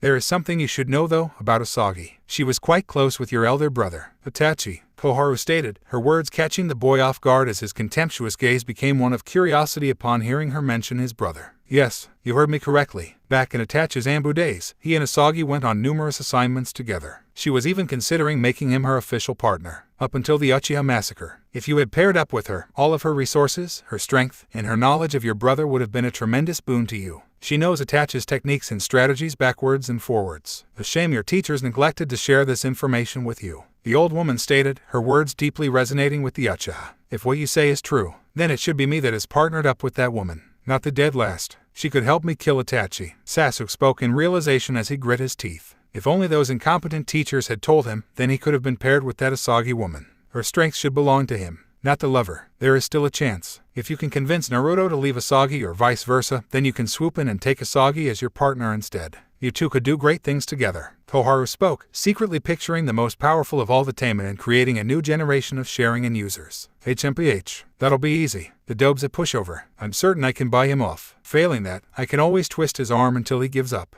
The self-proclaimed elite spoke since he had some resources of his own. While he didn't like the idea of bargaining with the Dobe of all people, the information and strength that Asagi possessed wasn't something he could ignore any longer. His luck would have it. He could even see the Dobe entering the courtyard now, with Naruto and Asagi. Once we have your shinobi license and passport registered, we will begin your training starting tomorrow. Asagi promised him with a serene smile on her face. Cool, I'm definitely looking forward to it. It'll be nice to get some real training and studying done rather than all that namby-pamby crap taught here at the academy. Naruto spoke with a big grin spreading across his cheeks. You may regret saying that. I'm a pretty strict teacher, she replied with a good-natured laugh as they approached the school. Their conversation was suddenly interrupted when a female voice shouted, "You. Hey, you, it can't be Sakura," Asagi asked herself, immediately recognizing the voice of her younger sister. She and Naruto turned around and saw the form of the Orangeette herself marching up to them with an angry expression on her face. Sakura, as in Sakura Igawa, your sister, the whiskered teen asked for confirmation, prompting a quick nod from the Almighty Taimanin. That was kind of strange. Wasn't Sakura supposed to be on a mission? It seemed like she had come home early. Oh well, it would be nice to meet and get to know his partner's family. Hello Sakura-san. It's nice to meet you. I'm Naruto Uzumaki, your sister's partner. He warmly greeted as he extended a hand to the approaching Orangeette, only to be shoved to the ground by the younger Igawa sibling, much to both Naruto and Asagi's shared shock. Sakura, what are you doing? That's my partner, Asagi shouted as she quickly rushed to the Uzumaki's side and helped him off the ground while dusting off his clothes with her hand. You stay away from my sister, you creep. I know everything. I'm not gonna let some pervy gold digger take advantage of my big sis. If you don't break up with her, I'll beat you up. The tomboy Taimanin threatened while cracking her knuckles, her words making both the elder Igawa sibling and the Jinchuriki exchange confused looks. What in the hell are you talking about? I didn't ask Asagi to make me her partner. She's the one that asked me, the whiskered teen clarified, earning a raised eyebrow from the Orangeette. It's true. I picked him of my own volition. I think there is some sort of misunderstanding here, Sakura. Naruto is a good guy with a big heart. If you get to know him, you'll see that for yourself, Asagi stated soothingly to try and calm her younger sister. I don't know what lies you were fed, but I'm not about to let you get hurt or betrayed again, Sakura shouted, making the Uzumaki raise an eyebrow. What did she mean by again? The tomboy Taimanin then turned her attention to the Uzumaki and spoke with a sneer. You just want to take advantage of my sister and her money, right? How much money do you want before you're satisfied? Naruto rubbed the back of his head as he replied, I don't really care about your sister's money. I haven't known her for long, but she's been really good to me. Just last night, she cooked for me and even sang me a song before I went to sleep. I can't begin to describe how good that felt. To be cared for, to be accepted, to be treated like I matter. That means more to me than all the money in the world. That's all I've ever really wanted, is to be loved and accepted by someone. His heartfelt confession earned a deep blush from Asagi, who was genuinely touched by his words. His confession even had an impact on the Orangeette as she blubbered, You really don't care about her money or her body. Asagi is really and truly beautiful. Perhaps one of the most beautiful women I've ever met. More importantly, she is so tender and kind-hearted. Any guy would be lucky to have her as a partner. And yet she chose me. It makes me feel really happy being with her. He spoke honestly with a beaming smile on his face. The Orangeette blinked a few times. From the way he spoke, he certainly didn't sound like a gold digger or a creepy pervert. She now actually felt really bad for being so harsh towards him and treating him so badly. Honestly, Sakura, what got into you? Why aren't you on your mission? Asagi asked, which prompted her younger sister to hang her head in shame. I was called back, and then that Amira guy told me that my sis was partnered with a horrible and nasty person. That's why I was so worked up. I thought maybe a bad guy had tricked you or something. The tomboy Taimanin explained while rubbing her arm. Hamura Mitakato, Asagi asked her sibling for the sake of certainty, her question prompting the Orangeette to nod. Hamura, who's that? I don't recognize that name, Naruto asked while scratching his head, though from the sounds of it Asagi was at least familiar with the name. He is one of the Sandaime Hokage's old teammates and advisors. I can't say that I know him all that well, but from the few times I met him I got a feeling that he wasn't to be trusted. It seems that he tried to drive a wedge between us by tricking my sister into thinking you were just another gold digger, most probably so that I could be pushed into accepting Sasuke as my partner. The Almighty Taimanin explained with a deep frown. Seriously, why are people so obsessed with Sasuke? The Uzumaki asked in an exasperated manner. What was next? Some creepy-ass Sasuke-worshipping cult. The assholes fangirls were but steps away from crossing into that territory for crying out loud. Ugh, I'm such an idiot. I'm really sorry for all the trouble, sis. I'm sorry to you too, Naruto. I was really mean to you and I'm sorry for pushing you. Sakura spoke with a small sniffle, the tomboy Taimanin now looking like a hurt puppy. Hey, I can't be mad at you. You were just worried about your sister. Thanks for the apology though, I accept. Naruto stated with a broad grin, which caused the Orangeette to nod in thanks. She then hummed thoughtfully as she adopted a thinking pose and took in his features. You know sis, he's really handsome. I really like those adorable whisker markings. I just knew you'd pick a cutie pie. Sakura mused aloud with a small blush, giving the Jinchuriki a sultry stare that made him gulp a bit. While the elder sibling was calm and mature, it seemed like the younger one was more open and impulsive with her emotions. We can talk about this later. Asagi spoke quietly to her sister, which caused Naruto to raise an eyebrow. Talk about what exactly? He shrugged and decided not to ask about it, figuring that it was a sibling's only type of subject. Come on Naruto, we still need to get your picture taken for your registration and passport. Asagi spoke as she took her partner's hand and they walked into the academy side by side with her younger sister following close behind them. Unbeknownst to them, a certain self-proclaimed elite was watching them with resentment burning in his eyes. Hey, Asagi, you don't have to answer if you won't want to. But what did your sister mean by you getting betrayed again? Did something happen in the past? The whiskered teen questioned. In response, the brunette gave her younger sister a small glare while the Orangeette mouthed profuse apologies. The Almighty Taimanin sighed as she ran a hand through her hair and spoke, "It's fine. I would have had to tell you eventually, though I was hoping it'd be later rather than sooner. Some years ago I frequently worked with Itachi Uchiha during his time in the Anbu. We were very close. Itachi, as in Sasuke's big brother, the clan killer himself." The whiskered teen asked for confirmation to be certain he had heard right, and as expected Asagi gave a slow nod. Naruto scratched at one of his whisker markings as he mused. I saw him around the academy a few times whenever he picked up Sasuke before the massacre. I never really talked to him, but he seemed like a nice guy. Were you too? He left his unfinished question hanging, unsure if it'd be rude to ask, but Asagi seemed to pick up on his question and answered him anyway. Were we what? Lovers? Romantically involved? No, nothing at all like that. It'd be more accurate to say we were like siblings. He was kind of like a brother to me. I had considered making him a partner, but I didn't want him to feel pressured into having to choose between me and his family. Then, the massacre happened, and he was gone. No reason or warning given. Just gone. The legendary Taimanin spoke with a wistful expression on her face. I'm awfully sorry to hear that. I can't imagine what that must have been like. The whiskered teen spoke somberly, now kind of wishing he hadn't dug into that. It seemed like an old wound for the Almighty Taimanin and a pretty sensitive subject. At this, Sakura immediately piped in to change the subject. Hey, Naruto-kun. I still feel like you let me off a little too easily. I know, I'll buy you dinner, wherever you want. How's that? She asked in a bubbly manner while hugging the Jinchuriki from behind, her soft melons squishing against the back of his head, making him blush a bit. Well, if you insist, I know just the place we can go. Naruto spoke with a small grin. I look forward to seeing the place you choose. Asagi stated with a warm smile, glad to see her sister now trying to make an effort to bond with her partner, especially after that misunderstanding. Though inwardly the famed Taimanin was thinking to herself, Amura, keep meddling in my affairs and you won't leave me any choice but to abuse my authority a little. Something I do not like to do without just cause. Really? You're a fan of the Princess Gale series. So happy. Sakura squealed in delight at the Uzumaki, breaking her sister out of her musings. It would seem the Igawa household was going to get a lot more lively from here on. Shut up. All of you, leave me alone, shouted the voice of one Iruka Yumino from a television set as one Ie Mikaraku could be seen cleaning some dishes with a small chuckle. The clip had been replayed numerous times since the Chunin exploded on live TV, and the news media had practically crucified him. It was pretty safe to say that he was going to lose his job over this, and good riddance too. Naruto had plentiful stories to share about his teacher and none of them made him sound endearing in the slightest, and for good reason. Speaking of a certain blonde, she and her father couldn't help but feel glad that Naruto had been chosen as a Taimanin's partner, and to be chosen by the legendary Asagi Igawa no less. No doubt he was in some fancy restaurant, gorging on some gourmet food with one of the most gorgeous and desired women in Konoha on his arm.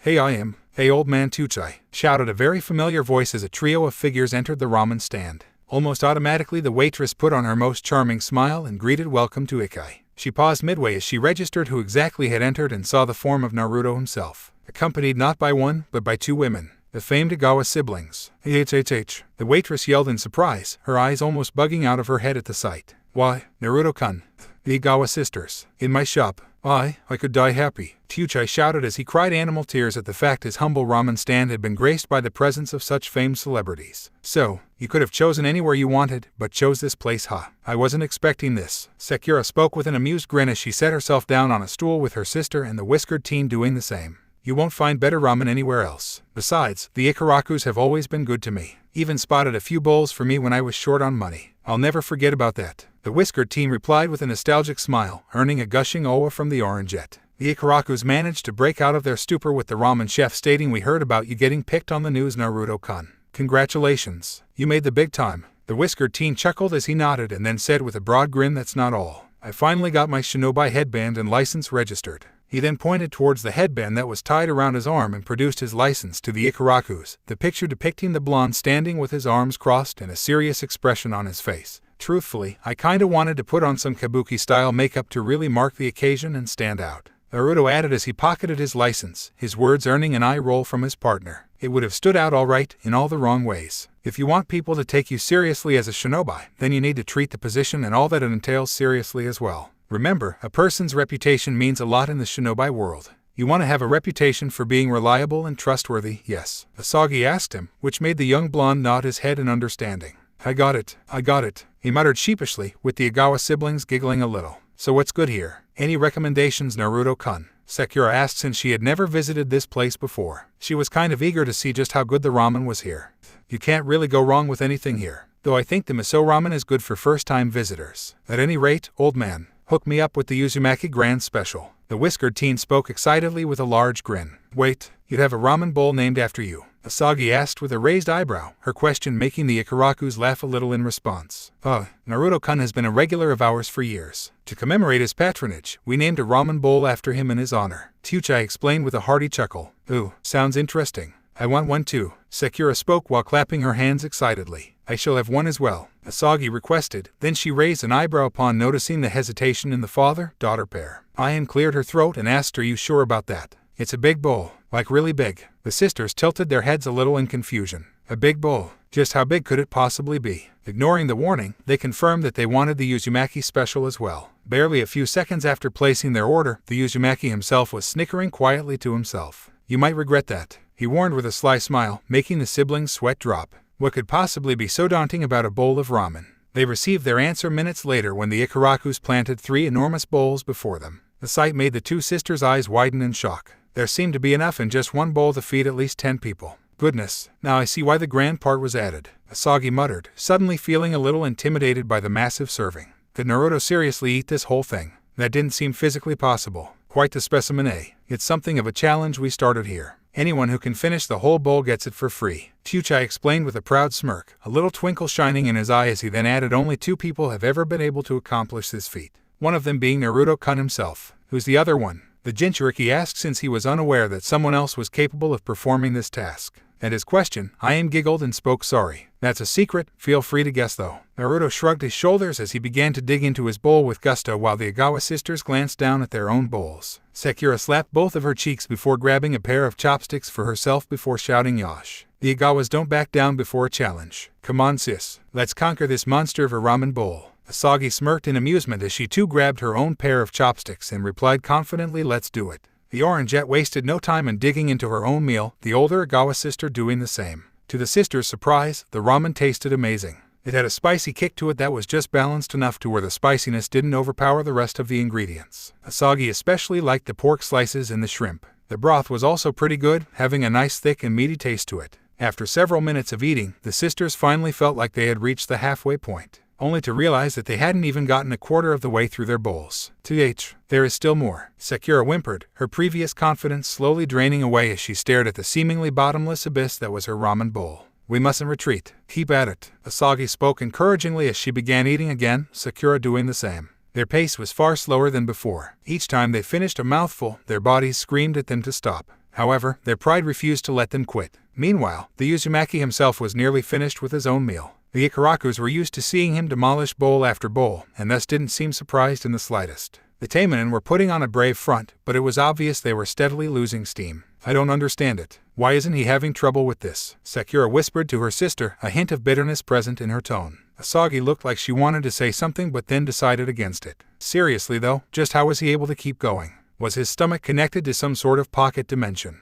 Was he hiding a black hole in his belly? He just kept on eating and didn't show any signs of stopping. Well, this is Naruto Uzumaki we're talking about. It's no surprise that he can handle it. You on the other hand. Shuchai chuckled as he gave a quick glance towards the sisters, who were currently glaring daggers at the whiskered teen. You guys don't have to force yourselves, you know. Naruto spoke, finally pausing his eating and looking up at the duo with a raised eyebrow. Nonsense. We've come too far to turn back now. I've cut down entire platoons of enemy shinobi. I refuse to be defeated by a ramen bowl. Asagi spoke with her chest puffed out proudly, a determined expression etched on her face. Right, I'm not giving up either, even if it kills me, Sakura exclaimed with a fiery gaze. Naruto's sweat dropped and gave a quiet aha, believing that this was not going to end well for the Igawa sisters. Minutes later, and the two women were slumped over on the countertop, their stomachs making gurgling noises as they found themselves unable to continue on. How does he do it? It's just not natural. Ugh, my tummy hurts. I feel like I'm gonna pop. The Orangette whimpered with anime tears streaming down her face. Ugh, don't mention popping. Please, I already feel sick. Asagi mumbled as she tried to massage her sore stomach, the sensation reminding her of her earlier days as a Taimanin during her intense training sessions. But this was way worse. Hey, don't feel bad. There are a lot of people who have tried and failed to finish this bowl. I said while giving the two a sympathetic smile. Yeah, so you didn't do that bad. Not many make it to the halfway point, fewer still who make it so far on their first try. I gotta admit though, I didn't think you'd manage to last this long. So I'm impressed, Shuchai complimented, which made the Taimanin blush slightly in embarrassment. Defeated by a bowl of ramen. Oh the shame, the Almighty Taimanin muttered dramatically, earning a laugh from her blonde partner. Hey, don't get too hung up about it. It's no big deal, I'm just a professional, Naruto stated with a broad grin and a PPY thumb gesture, his statement earning an eye roll and a snort from his new partner. Professional glutton is more like it, Asagi quipped, causing the blonde to snicker. Oh please, like you were any better, Sakura spoke, causing her sister to blush in embarrassment. Well, you can't be the best at everything. I mean, I suck at math, but that's just me. Everyone has a weak spot. No one's perfect, Naruto reasoned, which earned him a round of nods from the other occupants in the ramen shop. He's got a point, Ayan conceded with a shrug, her words making the sisters nod in agreement. Well, at any rate, thank you very much for the meal. It was most delicious. The blue-haired Taimanin spoke, her body paling a bit as she tried to resist the urge to vomit due to her stomach being filled to overcapacity. It was. I don't think I've ever eaten anything this tasty. We'll be sure to come back again sometime, Sakura added, her stomach also hurting due to overeating as she shakily pulled out a wallet from an unknown hiding place and slapped a large wad of bills on the counter before collapsing. That'll be more than enough. Thanks for your patronage, Shuchai spoke, his voice laced with gratitude as he picked up the money and pocketed it. Come on guys, let's go home. In a few minutes. I don't think I can move right now. The tomboy Taimanin whined as she felt as if her tummy was about to split open. Why did that ramen have to taste so good? I feel the same, the Almighty Taimanin muttered softly. The three of them sat there in silence for a minute or two with the Ikarakus performing some cleaning. Sakura decided to break the silence by asking, hey Naruto, how about you tell us a little about yourself? I want to get to know the guy my big sister picked. She smiled a little when she saw her sister blushing slightly. It would seem that Asagi had really taken a shine to him. There isn't much to say. I'm an orphan that lived in a crappy apartment and off of a stipend. I was picked on and bullied a lot in school with Uruka seriously having it out for me. It was because of him I kept getting held back since he kept singling me out, he surmised as he took a sip of tea. Seriously, a teacher picking on a student. What kind of a monster is he? Sakura muttered with a glare, her eyes narrowing in anger at the fact that the one who was supposed to guide and protect the children under his care had actually hurt one of them instead, or at least harmed their education.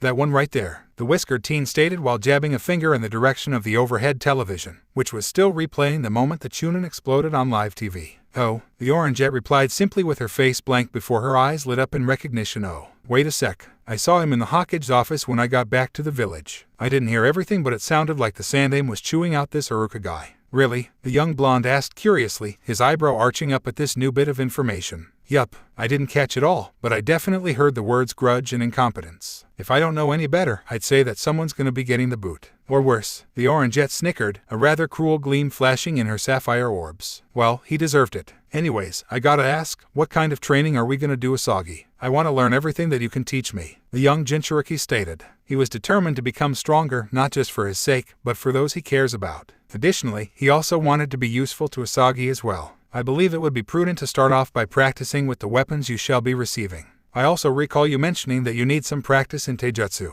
The blue-haired Taimanin spoke since she believed it would be wise to start him off with the basics. I see. Oh, I almost forgot. You also need to teach me how I can transfer my chakra to you. That's why you need me after all, he stated matter-of-factly, since without his chakra her combat capabilities would be somewhat limited. If she used too much of the yakai swimming in her body, there would be consequences. Huh, big sis.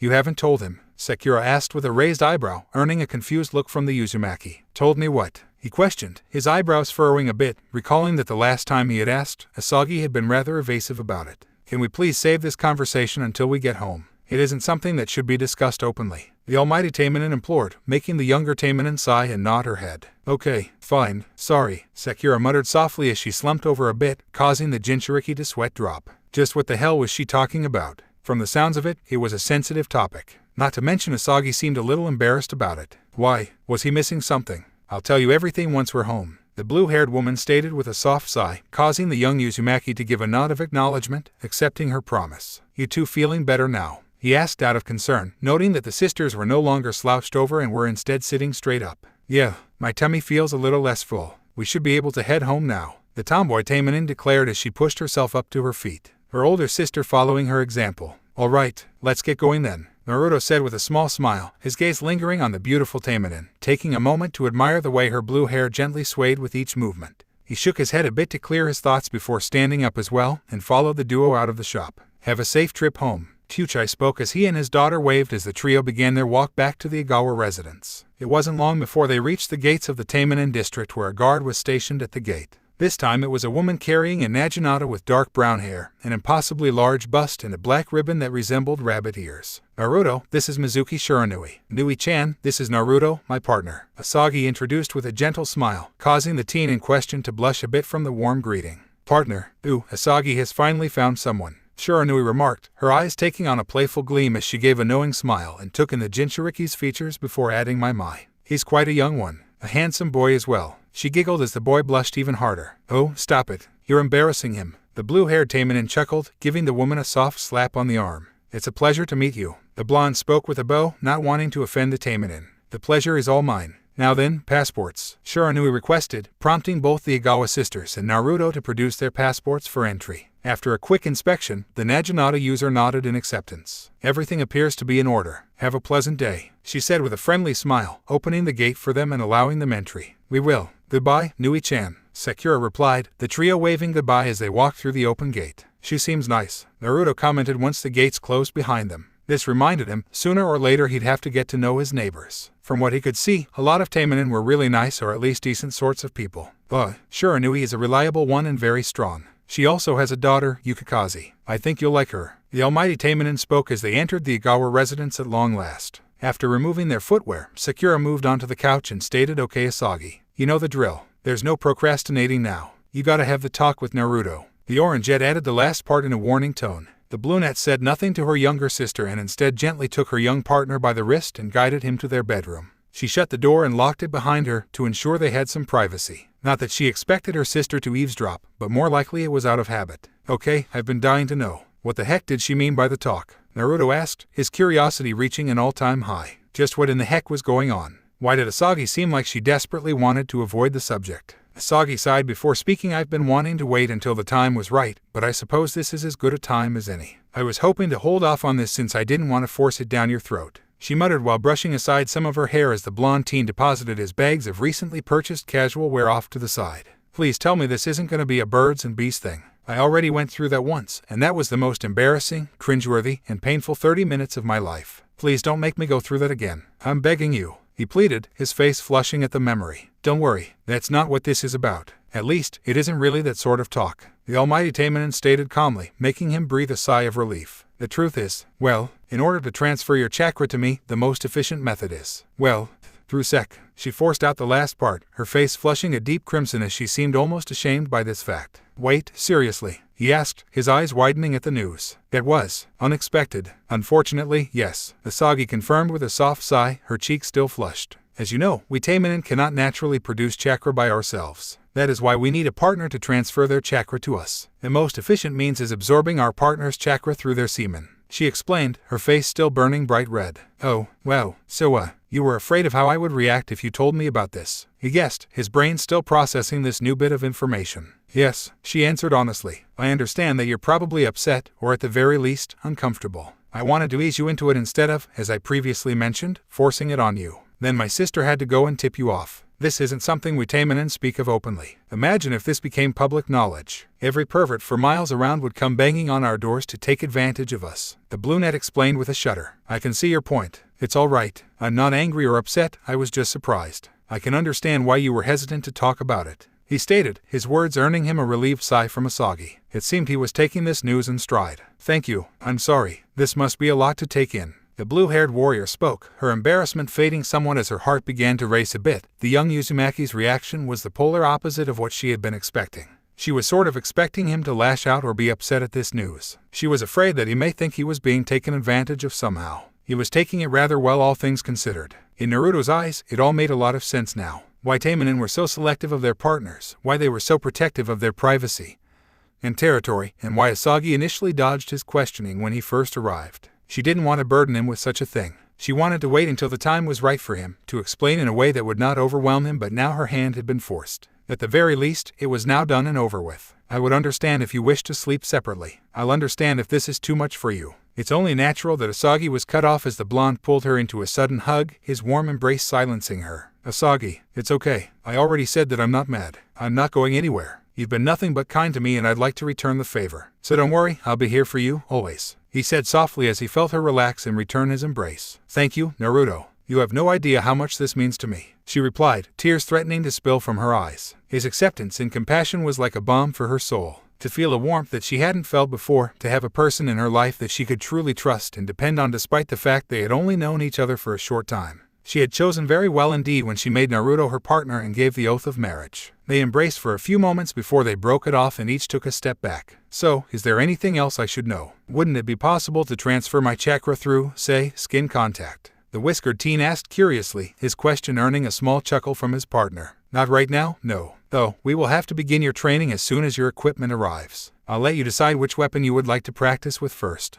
I'm certain you'll do fine. As for your other question, it is possible, but not nearly as efficient as it is compared to the absorption of semen," she answered and smiled softly, her face returning to its normal shade as she sat down on the bed and patted the spot beside her, which he sat down in. "All right, I won't let you down. I'll work and do my best," he declared, his tone holding a note of determination, eager to please his partner and make her proud of him. "That's the spirit. Well, you should get some rest. I'm certain that you must be tired. Tomorrow, I'll take you on a tour of the Taimanin district. I'll even introduce you to a few friends of mine," Asagi offered, her voice holding a note of excitement. "Really? That sounds like fun. I'd love to meet more Taimanin. Besides, I guess I should get to know my new neighbors anyway. I'd hate to be a stranger in my own home," the young Jinchuriki mused. "Excellent. Well, then, get some rest. We have a long day ahead of us. I think you'll like the community center." Asagi spoke with a broad smile, her words earning a small gasp of surprise from the whiskered teen. They had a freaking community center too. What didn't they have? Then again, he supposed it made sense for the Taimanin to have something like that to unwind in their downtime and bond with each other. There had to be plenty of Taimanin that had mutual interests and hobbies to bond over. "I can't wait," the Uzumaki replied as he slipped under the covers and made himself comfortable. "Well, good night, Naruto. Sleep tight." The Almighty Taimanin cooed softly, giving his forehead a gentle peck and making him blush lightly as she snuggled up close to him. "Good night, Asagi," he replied as he slowly drifted off to sleep, his breathing evening out as he allowed his mind and body to rest. "Sweet dreams," the brunette murmured affectionately, her arms wrapping around him and pulling him close. She smiled gently as she rested her head on his shoulder. It wasn't long before her sapphire eyes fluttered shut and her consciousness faded with the Uzumaki following close behind her. The next morning, Naruto and the Igawa sisters made their way down the road to the Taimanin district's community center, the Uzumaki feeling quite eager to see what was in store for him there and to get to know other Taimanin. Who knows, perhaps he could even make some new friends. Asagi and Sakura were both wearing a pair of tracksuits, dark blue and pink respectively. The blonde himself was wearing a simple t-shirt and cargo shorts along with his shinobi sandals. I can't wait to introduce you to everyone," Asagi mused with a serene smile, earning a small chuckle from the whiskered teen who responded in a cheeky manner that eager to show me off. "Maybe a little bit." She spoke with a good-natured laugh, the three of them soon arriving at their destination, a rather large building located in the center of the district. The structure was 3 stories tall with a glass window covering the front, and the sign above the entrance was a stylized emblem of the Taimanin symbol with the kanji for community underneath it. Here we are, Asagi spoke as they approached the establishment. She couldn't help but smile while her sister giggled upon seeing Naruto's eyes light up. Wow, it's so huge, the Jinchuriki exclaimed, taking in the sight before him, his blue eyes gazing around at the many rooms that could be seen from outside along with a sign that listed the many activities available. There were various activities available such as swimming, bowling, table tennis, and even a library. It was an impressive facility, no doubt about that. He wondered what else could be inside. They stepped inside the building proper, Naruto following the sisters as they entered a room marked bowling. Inside were 6 lanes with 2 balls per lane and a computer system to record points, a snack bar and a small lounge area for watching the game. There was also a small bar stocked with non-alcoholic beverages, and on the other side of the building was a large arcade area loaded with all manner of games. Whoa, and this is only the first floor. Naruto mused aloud with the Igawa sisters nodding their heads. Well, if we're going to train hard, may as well play hard too. There's lots to do here. We could bowl, play ping pong, or maybe even shoot some hoops, the Orangeette suggested with a grin. Always wanted to try my hand at bowling. I never got to experience any of this kind of stuff. He spoke, earning a gasp of surprise from the younger of the Igawa siblings. You've never gone bowling before. You poor thing. We need to fix this, Sakura cried, grabbing him by the arm and dragging him to the lane, her sister chuckling at the display. Growing up, Naruto had very few friends and fewer opportunities to engage in such activities such as bowling. As of now, he planned on making up for lost time and having fun with the Igawa sister. Anything I need to know about how to play? He asked since he wasn't familiar with the rules. It's pretty simple. Basically, you throw a ball at some pins, and then try to knock as many down as possible. If you get all 10 down, it's called a strike. Oh, and try to avoid accidentally rolling your ball into the gutter lanes, Asagi explained, earning a nod of understanding from the young Uzumaki. That sounded really straightforward. You go first, Naruto. Show us your stuff. The tomboy Taimanin spoke encouragingly, earning a nod from the blonde. Naruto grabbed a purple-colored bowling ball and moved to the end of the lane, drawing his arm back before he hurled the ball down the lane, striking the middle pin and causing a chain reaction of pins falling, his ball bouncing off the side wall and coming to a stop before the final pin, which then fell over with a clatter. Nicely done. The Almighty Taimanin grinned broadly, impressed by the display. Heh, beginner's luck. My turn, Sakura playfully stated as she picked up a bright red ball and rolled the ball straight down the middle of the lane. Naruto and Asagi watched as the Orangeette threw the ball, the sphere colliding with the pins and knocking them all down with ease. Yeah, strike. Not bad, huh? Sakura exclaimed with a proud smirk, earning a chuckle from her older sister and a grin from the whiskered teen. Nice shot, Sakura. The Uzumaki spoke with a thumbs up, his words earning a blush from the Orangeette who scratched the back of her head sheepishly. They were interrupted by a voice that spoke Ara.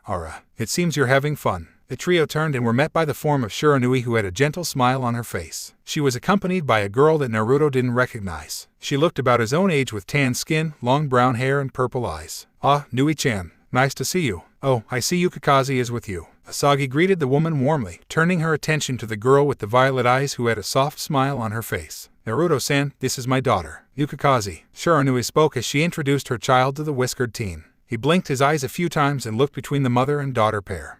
He honestly couldn't see the resemblance. You were just thinking how different we looked, especially our chest sizes, weren't you? Yukikaze spoke with some bitterness since she had something of a complex about her small chest. Why, you're reading my mind? He asked incredulously, earning a chuckle from the young Taimanin as he wondered if she had a special ability or a technique that enabled her to read the thoughts of others. No dummy, just your face. It was written all over it. You should probably work on not wearing your emotions on your sleeve. The brunette replied bluntly. Ooh, right. I admit that I was thinking you two looked pretty different, but I wasn't really thinking about your... You know, he spoke a little shyly but honestly. He hadn't really meant to be insulting, or he certainly didn't want to sound it. Sensing that he was being honest, Yukikaze smirked and spoke in a more casual manner. Sorry, I guess I am a bit sensitive. I didn't mean to lash out at you. It's nice to meet you, Naruto-san. Why yeah, likewise. You can just call me Naruto if you want. No need to be formal, he replied. Okay then, Naruto-kun. Yukikaze nodded her head with an easy smile on her face. Perhaps we should have a friendly competition. Naruto and Asagi versus me and Yukikaze. Shiranui suggested, her words earning a smirk from Asagi. Very well, you're on. The blue-haired Taimanin accepted the challenge as she turned her attention towards the young Uzumaki. So, are you up for it? She asked, earning a nod from the blonde. I'd love to. Let's have some fun. Naruto answered with a smile. Excellent. Asagi spoke as she clenched her fist, her sister smirking as she reset the scoreboard and then went off to get snacks and drinks for everyone. Naruto picked a ball and moved to the lane, his attention focused entirely on the pins. Taking a deep breath, he exhaled slowly and drew his arm back before he let loose a pitch, his ball gliding down the alley and crashing into the pins, knocking all 10 of them down with a clatter. Wow, excellent work, Naruto-kun. Seems like you got skills. Yukikaze applauded the blonde's display, earning a smile from the Jinchuriki in question. Thanks, though to be honest this is my first time playing, he admitted while rubbing the back of his head. Still impressive, the brunette remarked, the group's attention then turning towards the older members of their group. Heh, so, Asagi, you ready? Shiranui questioned her friend, earning a challenging smirk from the blue-haired Taimanin. Always, show me what you got, Nui-chan. Asagi replied as the two of them made their way to the lane and picked up a ball each, the pair taking a few moments to ready themselves. Shiranui was the first to move, the purple-haired woman drawing her arm back and pitching the sphere down the lane, the orb colliding with the pins and sending several flying into the air, though the majority remained standing. Asagi took her turn and pitched her ball down the lane, her ball gliding down the center and crashing into the pins, knocking 9 down in the process. HMPH, not bad. Shiranui spoke, her words earning a chuckle from her friend. I'll say, nice job, Nui. The Almighty Taimanin commented. Oh, come on, it's not over yet. Yukikaze piped up, her words earning a chuckle from the group. You're right, dear. Shiranui chuckled before turning her attention towards her daughter. The group all had a good laugh, their spirits high and their moods light and relaxed. Sakura then returned, skillfully balancing a trio of trays loaded with snacks and drinks. She held one in each hand with the third being balanced atop her head. I brought snacks. I didn't know what you liked, Naruto-kun, so I brought some of everything. She spoke as she placed the trays down on the table, revealing the variety of snacks and drinks that the Orangeette had selected for them. Thanks, Sakura-chan. Naruto smiled at the younger Igawa, earning a nod of acknowledgement from the Orangeette who had a warm smile on her face. The whiskered teen eyed the various snacks, large and soft-looking pretzels, mozzarella sticks with marinara sauce, chicken wings with a variety of sauces for dipping, French fries smothered in cheese and bacon bits. The list went on. I think we've got everything. So, let's dig in. Sakura spoke, her words earning nods of agreement from the rest of the group.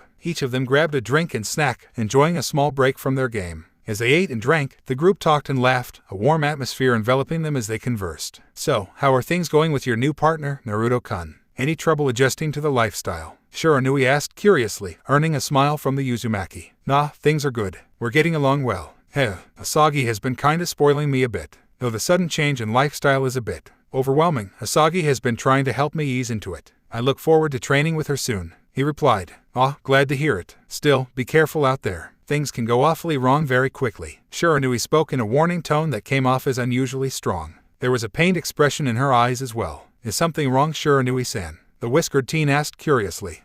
Oh, it's nothing. Forgive me, Naruto-kun. Sometimes old memories come back and haunt me. She spoke with a small sigh. What kind of memories? He asked curiously. I would rather not speak of it. It's not a pleasant story. The brown-haired woman replied, a dark expression forming on her face as the Uzumaki realized he had, rather idiotically, stepped on a landmine. Sorry, he spoke apologetically, feeling guilty for touching upon what was undoubtedly painful memories for Shiranui and for spoiling the mood. Don't worry about it, Naruto-kun. It's not your fault. You didn't know. Shiranui spoke quickly as she waved him off, a somewhat forced smile on her face. Deciding to quickly change the subject, Yukikaze piped in and asked a random question. So, Naruto, do you know how large your chakra reserves are? Instead of the whiskered blonde answering, Asagi beat him to the punch as she responded. I attempted to use a chakra measurement device when I first met Naruto-kun. His reserves are so massive that it overloaded the device and made it explode in my hand. This piece of information earned looks of shock from the various Taimanin as they all stared open-mouthed and wide-eyed at Naruto. Whoa, are you serious? Damn, that's impressive, Yukikaze exclaimed.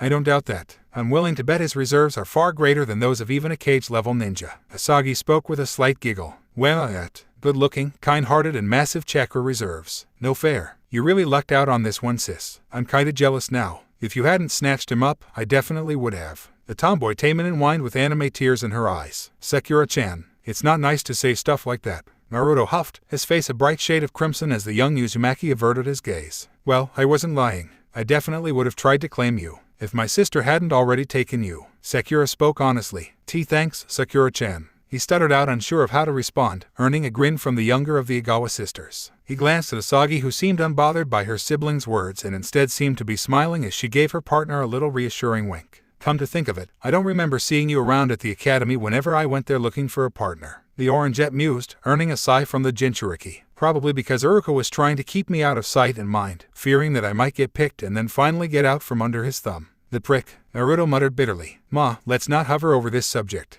We still have a game to finish. Asagi spoke in order to get things back on track. Everyone nodded, with both Naruto and Asagi once again squaring off against the mother and daughter pair. both sides wanting to claim the victory as they grinned defiantly at one another, though before they could continue their game, they were interrupted by a female voice that greeted Yo, Naruto. Everyone looked in the direction of the voice and saw the form of the orange-haired Taimanin, Meika leaning against her bazooka with a cigar in her mouth, with a very annoyed expression on her face. Meika-san, good to see you again. There's something you need. You look kinda pissed off. The Jinchuriki spoke a little fearfully since this didn't look like a good omen. Some weird kid is at the gates demanding to see you and Asagi. He's really damn annoying. Meika explained with a huff. Weird kid? What's this weird kid look like? Asagi asked with a raised eyebrow. Who in the world could be asking for them? Some really pushy and demanding brat with a funny haircut that looks like a duck's ass. Gate guard on duty asked me to find you too. I checked to see if you were home and you weren't there. Luckily the neighbors pointed me in the right direction. The flame Taimanin explained while taking a drag from her cigar. From that description, there was no room for doubt. Sasuke-uchiha, Naruto muttered with an annoyed sigh. Seriously, why did it have to be now of all times? He was having fun too. Still, it was definitely strange to say the least. Sasuke wanting to see him and Asagi. Very odd.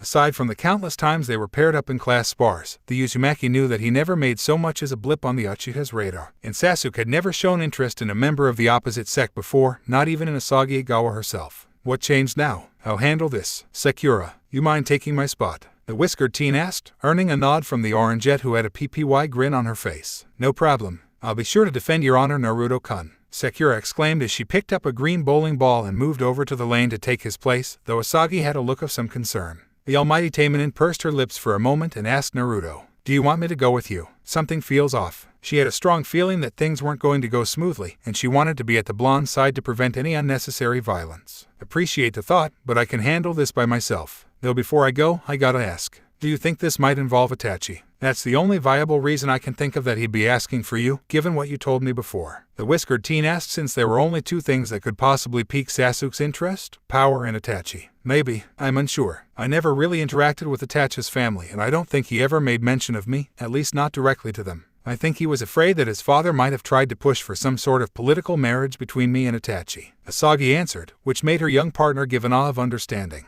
Still, from her reaction, it wouldn't be impossible for Sasuke to know, especially if someone might have tipped him off. I'll take care of this and be right back, he promised before marching off to deal with perhaps one of the most annoying and entitled people in the village. Honestly, he'd rather stay and continue bowling, but he figured that ignoring the problem wouldn't make it go away. Might as well bite the bullet and get it over and done with now than have to suffer an even worse headache later. It wasn't very long before he reached the Taimanin district's gates where a woman with blue hair done up in a ponytail and red eyes wielding a large battle axe could be seen staring down the Uchiha himself, the both of them looking extremely annoyed with one another. Do you have any idea who I am, woman? I'm Sasuke Uchiha. I demand that you let me in now, the self-proclaimed elite shouted with a snarl, causing the axe-wielding woman to roll her eyes and give a dismissive wave of her hand. I wouldn't care if you were the Hokage, the daimyo, the Rikido Sennin, or even their damned ass wiper. No passport, no invitation, no entry. She bellowed out the last part with enough force to knock the Uchiha off his feet, her eyes glaring dangerously as she seemed to be almost pleading for him to try something foolish so that she may have some sort of excuse to cleave him in two or more pieces. Afternoon. I see we have a problem here. Naruto spoke with a lazy drawl, very much wishing that he was almost anywhere else that Sasuke was not.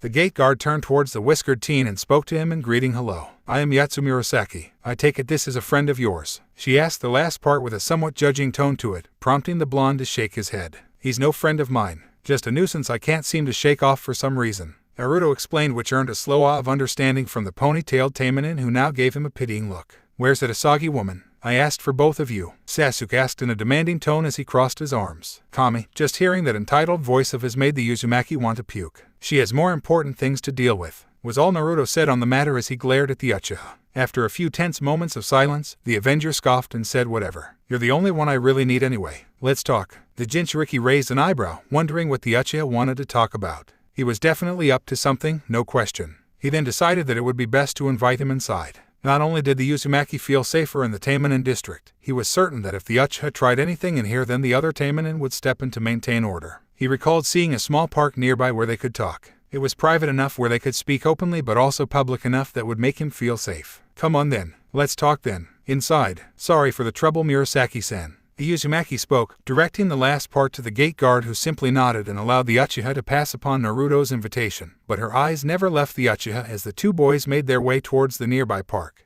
They both sat on a bench together, a small hint of nostalgia coming across the Uchiha's face as he muttered, my mother sometimes took me to this park. Naruto raised an eyebrow at that, almost forgetting that the Taimanin district previously belonged to the Uchiha clan. Did Sasuke have a softer side to him after all? To think it's in the hands of people who aren't Uchihas. Disgusting, Sasuke added as he spat on the ground.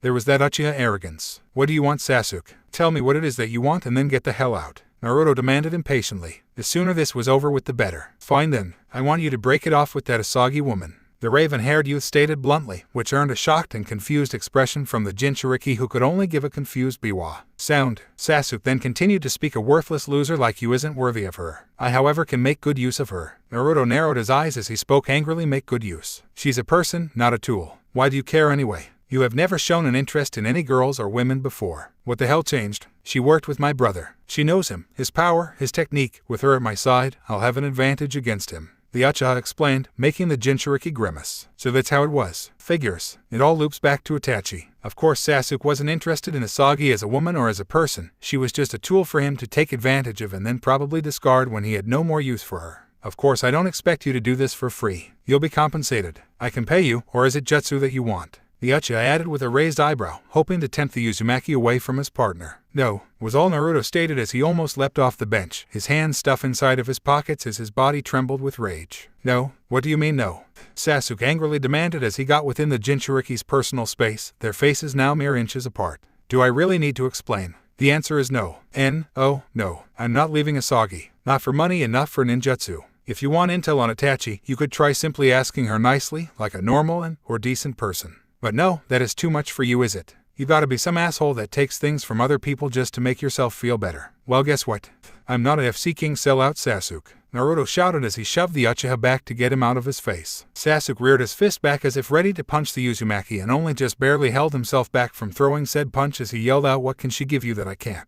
What is it that you want, Dobe? At this line of questioning, the anger almost instantly evaporated from Naruto's face as he gave a broad and knowing grin. The answer to both questions is pretty simple. I'll give you a hint. It's something that you once said that I never did. Naruto replied cryptically, wondering if the Uchiha elite can guess what it was. The hell does that mean? What is it? Whatever it is, I'm sure I can get it. Sasuke spoke, but was surprised when the blonde simply shrugged. If you don't know what it is, then I know for a fact you never appreciated it to begin with. We're done here, the whiskered teen stated as he turned on his heel and added, you can see yourself out now. Don't ever come back here again. Once those words had left his mouth, the Uchiha roared in anger after being so casually dismissed and denied and shoved the blonde to the ground. Naruto growled in anger. This was the last straw. He grabbed a fistful of dirt in his hand and spoke, two things you're forgetting, Sasuke. 1. Don't go starting fights you can't or won't finish. 2. This isn't an academy sparring ring with teachers supervising us and teaching fair play. He slowly rose to his feet and turned towards the Uchiha who had adopted his clan's taijutsu stance. What are you talking about, Dobe? You've never once been able to beat me, Sasuke pointed out with a PPY and self-assured smile. True, but that was at the academy with that damned Uruka breathing down my neck. Remember that thing he always forced us to do? That seal of reconciliation. It was meant to symbolize that the two opponents are still comrades even after sparring. Only one problem.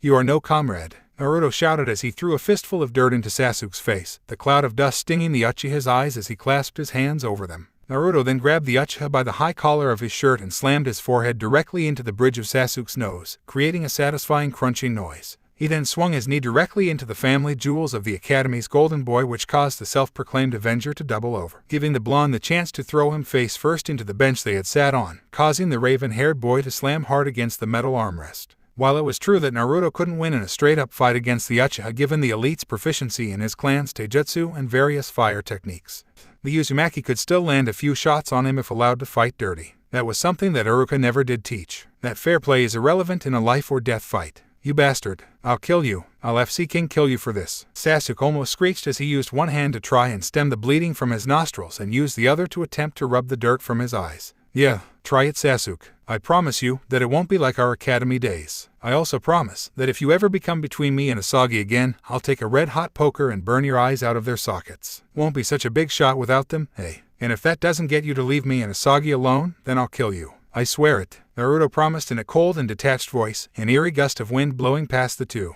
Whoa, that was quite a display, spoke a female voice, which prompted the blonde to turn and was met by the form of a woman with long waist-length light brown hair done in a Harem cut who was wearing a bright pink skin-tight bodysuit. Who are you? The whiskered teen asked while ignoring the Uchiha screaming behind him. The brown-haired girl made a grand gesture and a salute that made her large melons jiggle a bit as she answered, Kukawa Asuka, at your service. Asagi asked me to check in and keep an eye on you, though it looks like you have it handled. The Jinchuriki quickly recognized her name as he parroted Kukawa Asuka, his Steel Reaper. At the mention of her famous epithet, the brown-haired girl quickly nodded with a beaming smile. According to what he had heard, Asuka was a famous Taimanin, with some regarding her as something of an idol. She was unofficially adopted as Asaga's daughter and apprentice. Asuka lost all 4 of her limbs in battle, but that didn't deter her, as her limbs were replaced with special prosthetics that held blades hidden within them. The one and only. I think you had better get back to your bowling game. Asaga's getting real worried about you. I'll take care of the trash for you, as a special favor. Asuka spoke with a bubbly expression and giving the blonde a wink. Naruto couldn't tell if she was just being friendly or if she was flirting with him, but she still seemed like a good person either way. Appreciate it. I'll make it up to you later, Asuka-san. He promised with an appreciative grin and then began to walk away. You think this is over? Not by a long shot. Just wait. I know people, Sasuke shouted, which earned a raised eyebrow from the Uzumaki, which reminded him of something.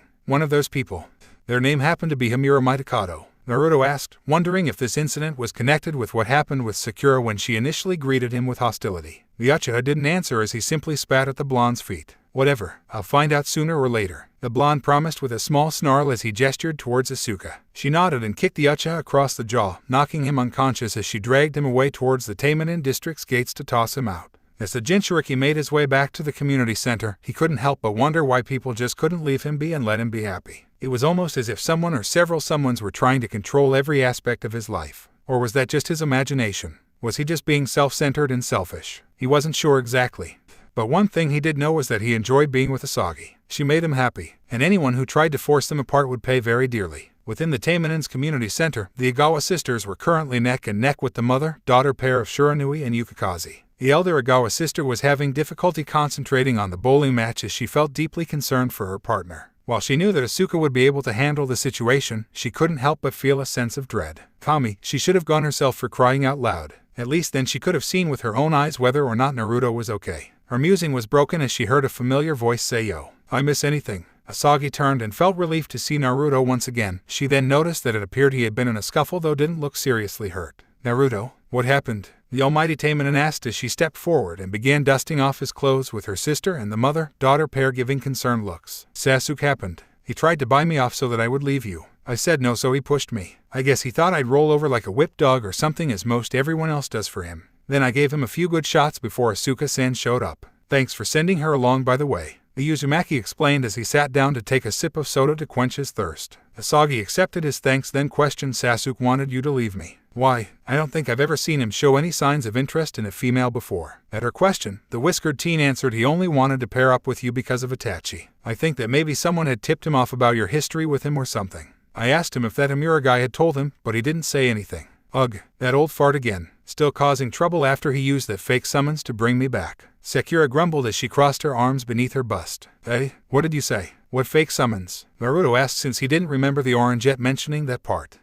Oh, didn't I tell you? That Amura creep summoned me back to Konoha by forging a summons with the Hokage seal on it. The tomboy Taimanin explained matter-of-factly, earning a raised eyebrow from her elder sister. Amura forged a summons with the Hokage seal, Asagi asked for the sake of confirmation to ensure her ears weren't deceiving her. Yeah, didn't I mention that?" Sakura asked while scratching her cheek with a lone finger while silently asking herself if she had neglected to mention that part. "I think you might have accidentally left out that detail," the Jinchuriki stated bluntly. This piece of information earned a deep scowl from the Almighty Taimanin. Forging such a document, with the Hokage seal no less, is tantamount to treason. "Sakura, did the Sandaime not do anything to punish Himura for his conduct?" the elder sister asked, prompting the younger sister to shake her head negatively. "Wait, back up. Can somebody fill us in? I'm confused here," Yukikaze requested, with her mother giving a look of both curiosity and confusion. Asagi quickly explained the situation, detailing Sakura mistaking Naruto for a gold digger due to Himura's interference. Now it seems Sasuke was also trying to separate the Almighty Taimanin from her chosen partner. "Hey, that scumbag. How dare he? This is Taimanin business. He doesn't have any right to mess with such things," the young lightning Taimanin growled while pulling out a pair of pistols as she added, "I'm going to find this Himura guy and then I'm going to blast him into so many pieces not even the buzzards and the rats will find them all." "Whoa, cool. You use guns?" Naruto questioned, since he had planned to learn how to use firearms. At his question, Yukikaze proudly puffed out her chest and playfully twirled her pistols around her fingers with practiced ease. "Heh, not just any guns. These are special, custom built just for me. I use these to channel my ability to manipulate electricity, often in the form of energy bullets. Very nasty."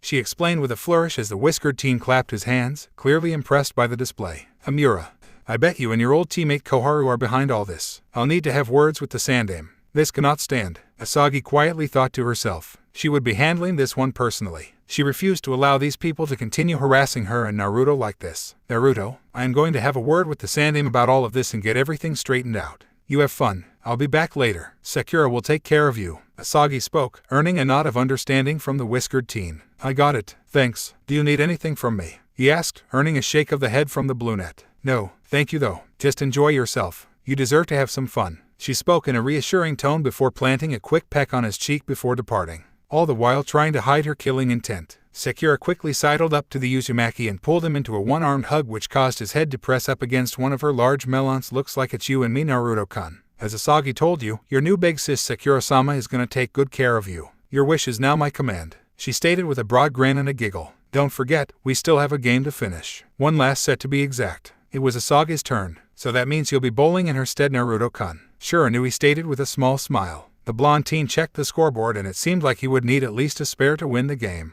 No worries, I can handle this, the whiskered teen declared with a grin as he cracked his knuckles, eager to forget about that nasty encounter with the Uchiha and instead focus on having a good time. He picked up an orange bowling ball and rolled it down the center of the lane. The ball met its mark and knocked down most of the pins, with the exclusion of 2. Crap, the dreaded 7 and 10 split. Sakura whined as 2 pins sat opposite of one another. Eesh, that's virtually impossible to beat. Unless you're lucky or skilled enough to make one pin knock the other over, Yukikaze pointed out with an impish smirk, feeling confident that she and her mother had this in the bag. Naruto was a bit discouraged at this and felt that he'd let the Igawa sisters down. His gloom was quickly dispelled when Sakura came up behind him and gently rested her hands on his shoulders. Naruto-kun, it's okay. It happens to everyone. Even Asagi has been known to leave a 7 and 10 split behind. I'm sure you'll do fine. Now pick up the ball and give it a go, the Orangette encouraged. With a nod, the whiskered teen grabbed the ball and prepared to roll it. He took a deep breath and let the ball loose, aiming for the pin on the right. The ball rolled quickly down the lane, slowly veering a little off to the side. For a moment, everyone thought that the ball would miss the pin entirely, but instead struck it on the side, knocking it over into the other pin. Woohoo! Way to go, Naruto-kun. Sakura cheered as she lifted the whiskered teen up and gave him a tight bear hug. The Uzumaki blushed brightly and couldn't help but be a bit embarrassed by the affection, but also couldn't deny that he was enjoying the attention. I can't believe he managed to pull it off. Nice job, Naruto-kun. Looks like you guys won. Sure, Inui conceded with a grin and a thumbs up.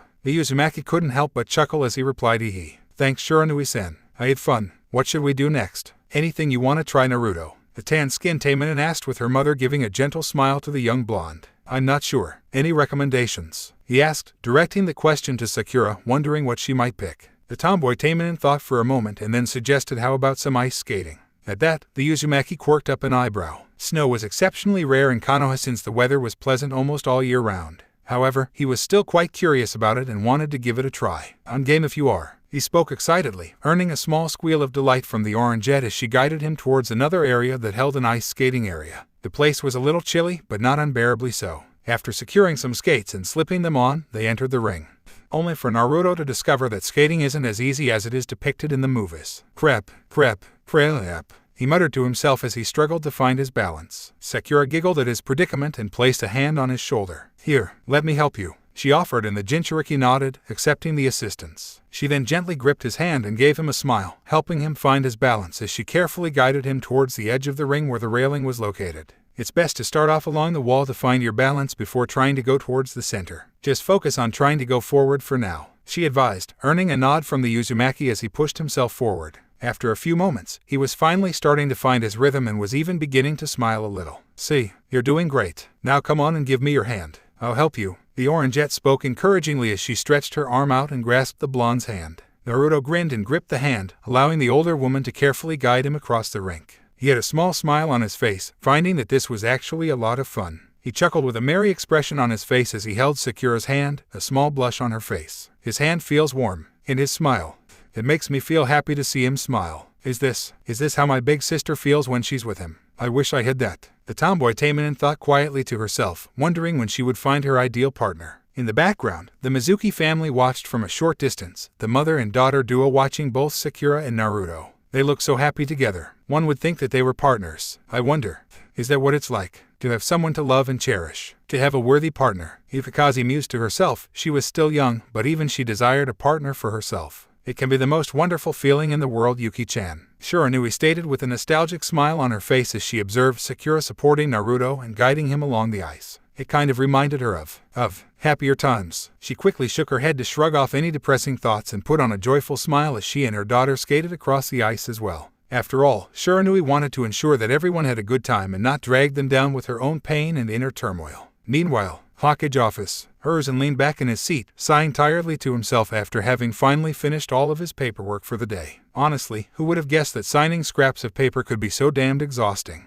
He reached over towards where he kept his favorite pipe, but was interrupted when the door to his office burst open, almost making him jump out of his seat. He then saw the form of Asagi, dressed in her signature purple bodysuit and armed for battle with her katana. Her eyes were cold and sharp as a razor as she strolled in, her heels clicking against the floor. Asagi Dono. Welcome. How are things with Naruto? How has he been adjusting to living with you? I trust he hasn't given you any trouble. He spoke in a friendly manner, trying to ease the tension in the air. I am not here to mince words or have a casual conversation. I am here to make things quite clear. Take responsibility and control your people. She spoke in a grave and demanding tone, earning a raised eyebrow from the Sandaime. I beg your pardon, he questioned, unsure exactly what she meant. Unless your teammate Amira forged a summons with the Hokage seal, yes. Is that not an act of treason? Why has he not been punished then? In fact, he told outright lies to my little sister and tricked her into almost assaulting my partner Naruto under the pretext that he was a gold digger or something of the like. Just recently, Sasuke came and demanded to see us. When Naruto went to find out what he wanted, Sasuke demanded Naruto to break up with me and even tried to bribe him after discovering my history with Itachi. I suspect this might have also been some sort of ploy by one or both of your teammates, or maybe other involved parties. She explained, sharing the detail of recent and past events. Do you have proof behind these accusations? I grant that Amira did use the Hokage seal, but the Sandaime spoke but was silenced when Asagi tapped her finger against the top of his desk, making it almost shatter and exploded into a shower of splinters before the aged Hokage's eyes.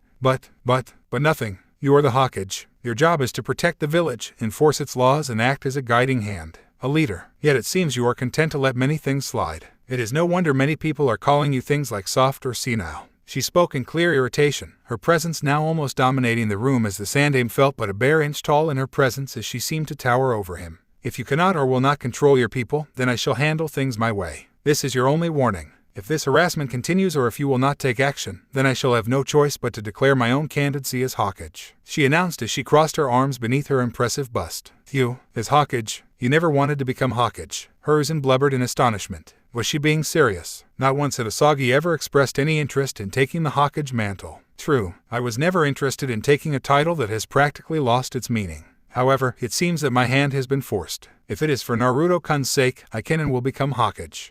Or do I need to give you a reminder of why I am called the Almighty Taimanin? She asked the last part, almost rhetorically. She didn't give the Sandaime a chance to answer as she caused the yokai within her body to flare up. The result created a powerful shockwave that blasted the roof off of the Hokage tower and caused all the windows to shatter as cracks formed in the walls, with some sections throughout the tower collapsing entirely from the pressure. Hiruzen was currently on the ground, sweating. His body felt as though it were being crushed and found himself unable to breathe. Then, the pressure was gone and he was able to breathe once again. There was no mistaking it.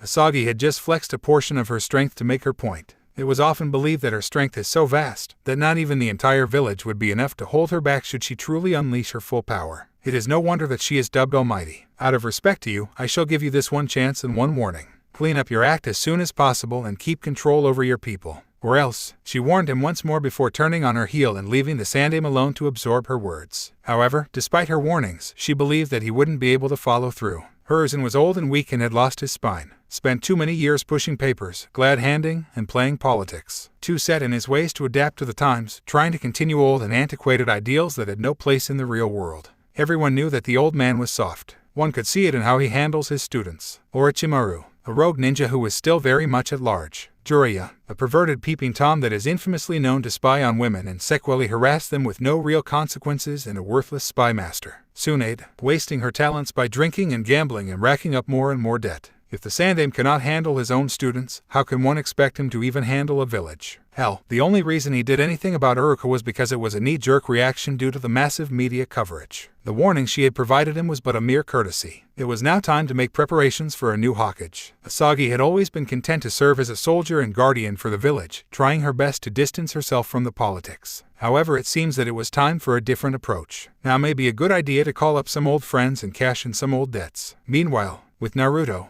Naruto yawned tiredly as he stretched his limbs, feeling kind of tuckered out after having so much fun with Sakura and the Mizukis. It was really nice playing with you both. I hope we can do it again sometime. He spoke to the mother and daughter duo who nodded their heads in agreement. Most definitely. You can count on it. Yukikaze responded with a smile as her mother rested a hand on her shoulder. It was nice spending some time with you, Naruto-kun. Hopefully, we can spend more time with each other again. Shiranui spoke warmly as Sakura wrapped an arm around the Jinchuriki's shoulder. The motherly Taimanin felt that it was a good thing for her daughter to connect with someone closer to her age and make a new friend, especially since Naruto seemed to be a good kid. Come on, Naruto-kun. We better get home. Besides, we can always come back some other time and hang out. Don't want you to get tired out too much. We wouldn't want to have you collapse from exhaustion. The Orangette playfully teased, causing the whiskered teen to chuckle a bit. Right, he replied curtly and then bid goodbye to both Yukikaze and Shiranui as he and Sakura made their way back home to the Igawa residence. Along the way, Naruto looked up at the night sky and found himself thinking about Asagi and wondered what she might be up to. She said she was going to have a word with the Sandaime, but she wasn't back yet. Ah well, she would come home when she was ready and able to do so. Whatever she was doing, he was certain that it must be of great importance. He was probably getting worried over nothing. Sakura took notice of his distraction and couldn't help but wonder what the Jinchuriki was thinking about. Most likely it involved her elder sister. She knew that Naruto and her sister had a close bond. In fact, she had witnessed some of their intimacy together and that made her envious. To have someone that special in her life and to be able to be loved by such an amazing person. Even so, she didn't want to get in their way. They seemed to click very well together. Still, she couldn't bear the thought of him being sad or upset, so she decided to help cheer him up and distract him. Hey, Naruto-kun. When we get home, how about we do something a bit more lax? We could watch a movie together or play video games. Do you like video games? She questioned in a bubbly tone. I never played any. Couldn't afford luxuries like that given how limited my stipend was. Though I certainly wouldn't mind trying. When I first entered your home, I noticed that there was a Taimanin-themed game. He replied with a small smile. Oh yeah, that. I think you'll like it. I'd love to teach you how to play games. Asagi isn't very good at them. The Orangette spoke with a playful smile. You know, I'm really glad to have met you. You're kinda like the big sister I never had, Naruto said suddenly, causing Sakura to freeze up, feeling her heart skip a beat. Why yeah, same here. I'm glad to have met you too, she replied, trying to play off the moment. However, she couldn't help but wish that he could view her more than as a big sister. Kami, what is wrong with me? I haven't known him that long but I wanna. No, I can't do that to my sister. She deserves to be happy. It'd be wrong of me to take her partner away. But it still stings, she thought quietly to herself, and then within a split second she put on a happy face for the blonde. When they arrived at their home, they discovered a variety of packages left behind at the front door, all of them marked with the Prison Battleship Store's logo. This must be my stuff. Naruto spoke excitedly, happy that his things had arrived rather quickly. He was kind of eager to try out his new suits and gear. Come on, let's get it all inside. Double quick. The tomboy Taimanin spoke as she unlocked the door for them both and the two quickly brought the various packages inside. Naruto attempted to lift some crates that were marked ammunition on them, but found himself unable to make them budge. Let me help. Sakura spoke and then easily balanced 3 crates in each hand and brought them inside. The display of strength made the Uzumaki feel slightly inadequate, but he shrugged it off and reminded himself that he just needed to start training diligently so that he could become strong too. Wow, so these are your combat suits, eh? She asked as she held up an all-black suit after removing it from its bag. She then offered it to him and spoke in an almost demanding voice, try it on. Try it on. The whiskered teen chuckled and agreed since he was eager to try it on himself as he accepted the suit and disappeared from view in order to change. A few moments later, the Jinchuriki emerged now wearing his new suit, admiring how professional he looked in it. He was impressed at how there seemed to be no restriction of movement as he admired the range of motion. It also felt much lighter than his usual orange jumpsuit and more comfortable. Oh, my gosh, you look so handsome. Sakura spoke with a blush, admiring his new clothes, which fit the young blonde very well. He blushed a little at the praise as he replied, thank you. I gotta say, I really like this. It fits me perfectly. I'd say that Riri and Naomi outdid themselves. The whiskered teen noted at the end as he picked up another box and opened it, revealing the katana that Asagi had bought for him. Jackpot, he whispered as he picked the blade up and carefully removed it from its sheath. He gave it a quick practice swing and noted how light the blade felt. It was virtually weightless in his hand as he made a slow sweeping motion. Oh, I can't wait to practice with this, he stated with a smirk as he sheathed the katana. You'll have a hard time finding a better teacher for the arts of Kenjutsu than my sister. She's a renowned swordswoman, Sakura stated matter-of-factly. I am definitely looking forward to training under her. He spoke as he set aside the blade, and then added, but before we get into any serious training, I think I want to try my hand at some video games. Sakura gave a thumbs up then advised him, better put on your PJs because you're gonna want to get comfy. At her suggestion, he quickly nodded and collected his other suits before retreating to his and Asaga's room where he changed into a set of orange fleece pajamas that had little foxes on them. Apparently Asagi found it cute, not that he was complaining. When he returned to the living room, he couldn't help but blush a bit when he found Sakura booting up the TV and game console. She was wearing a pair of tiny shorts and a dark brown tank top that left little to the imagination. It would seem Sakura didn't have much in the way of modesty. He tried not to stare, but it was quite difficult to do. She had a really nice ass and the outline of her camel toe could be seen through her tight shorts, making his eyes dart around a bit. His pants felt a bit tighter now and he was glad he was wearing a baggy set of pants or else she'd probably notice. He hoped his arousal wasn't too obvious. Crap, stop staring, Naruto.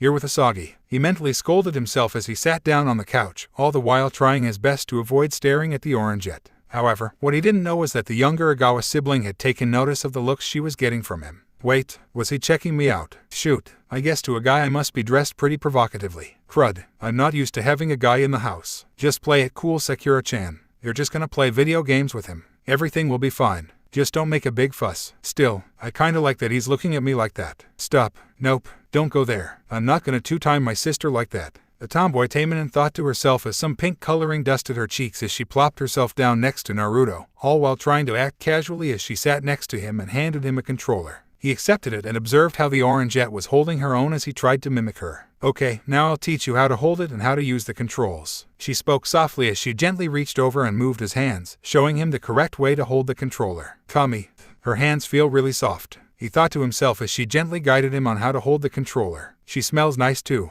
and her hair, so shiny. What the hell am I thinking? She's Asagi's little sister. Snap out of it, Naruto. He scolded himself as he snapped himself out of his thoughts and listened to her instructions. Once Sakura was satisfied that he had the basics, she turned on the game. After a few moments of waiting and observing the opening credits, the title Taimanin Action flashed across the screen as Sakura hit start and took him to a tutorial screen so that he may engage in a practice match or two to get his feet wet. Okay, so the goal is pretty straightforward. You pick a character and then duke it out in a match. Best 2 out of 3 wins. The trick is to familiarize yourself with your chosen character, their combos, and their special abilities, she explained, prompting the Uzumaki to nod in understanding. On the character selection screen, there were a number of various Taimanin to choose from, some of which he recognized. Heck, even the Igawa sisters were playable characters on here. It didn't take him long to make his choice as he selected Asagi herself since she was his partner, plus he kind of wanted to see how she fought inside of a game. Ooh, you chose Big Sis. She's a great character for beginners. Sakura spoke with a sly smile as the practice match began. For the next several minutes, the Jinchuriki familiarized himself with the controls as he fought against a basic computer-controlled adversary that was using a certain treacherous Taimanin.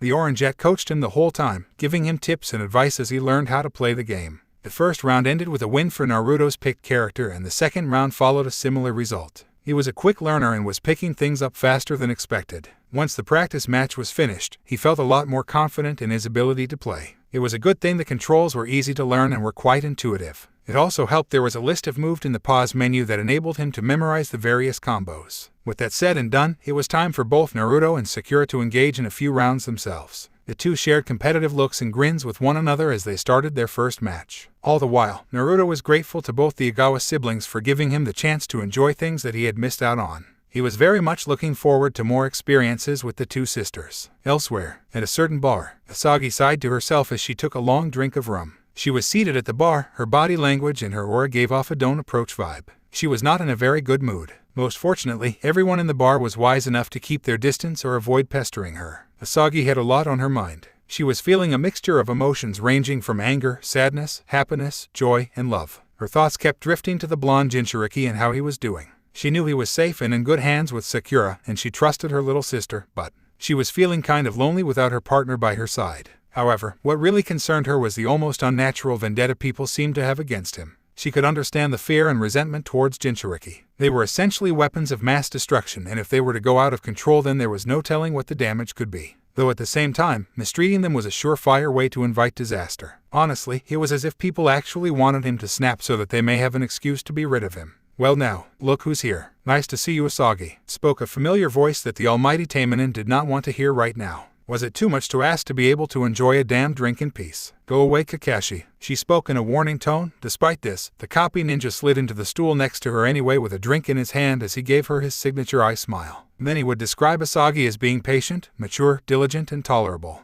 However, even she had her limitations to what she would and would not tolerate. Kakashi was perhaps one of the few people she couldn't stand due to how unprofessional he could be with his tardiness, not to mention his vices. What's the matter, Asagi-chan? You sound rather angry. He teased with a slight chuckle, causing the blue-haired ninja's eyebrow to twitch slightly. It should also be mentioned that he also hits on her on occasion and she does not appreciate his advances, especially now that she had a partner. I am angry because there are people that keep messing with my partner. That aside, I am not in an entertaining mood either, least of all for a pervert that reads trashy smut in public. The brunette growled angrily, the clock quickly ticking down as her patience ran thin. Your partner? Oh, right, Naruto. He's a bit young for you, don't you think? You never struck me as the type to go for younger guys. I know he's pretty cute and all, but he's hardly a man, Kakashi noted with a shrug. And I suppose you are, she countered. Well, I'm no boy. The copy ninja spoke in a half-joking and half-serious tone which only served to further irritate the Almighty Taimanin as she let out an angry snarl as she tightened her grip around her glass which slowly cracked in her hand. Would you be saying such things if I was, say, partnered with Sasuke Uchiha? She asked him, her voice filled with venom, knowing full well that Kakashi had some sort of obsession with repaying his fallen teammate from whom he received his Sharingan. Well, the silver-haired ninja stammered a bit, caught off guard by her sudden question, not knowing how to answer. You're no different than the rest, aren't you? I am getting really sick and tired of people glorifying that damned Uchiha like he is Kami's gift to the world while putting down poor Naruto. What did Naruto ever do to deserve this? What is wrong with all of you? It is his life, my life, our lives. Can't you let us be happy together? Can't you just leave us alone? She screamed out in anger and frustration as she clenched her fist around her glass, causing it to shatter. Under normal circumstances, Asagi would keep her cool and maintain her composure. However, even she could lash out if provoked enough. Now she had reached her breaking point. Why are you all so obsessed with that little Sasuke brat anyway? What's so special about him? Do you think he's supposed to be some scion to recreate his clan? Am I to be some damn breeding mare to pop out his spawn? She questioned as she looked about the room as if she were demanding answers from the various people within the bar. Many of the patrons either looked like they wanted to say something but chose otherwise for the sake of self-preservation, or were trying to ignore the scene entirely. She scoffed in disgust and marched towards a particular patron that she recognized as belonging to a major news media outlet for Konoha and asked him, "Do you have a recorder on you?" "Why, yes. Why do you ask?" he replied nervously, feeling intimidated by the famous Taimanin. She only glared at him and made a small handed-over gesture with her finger. Seeing the look in her eyes, the man quickly complied, not wanting to risk angering her further, and placed the recorder into her open palm. She clicked it on and began to record her own voice. This is Asagi Igawa, going on the record.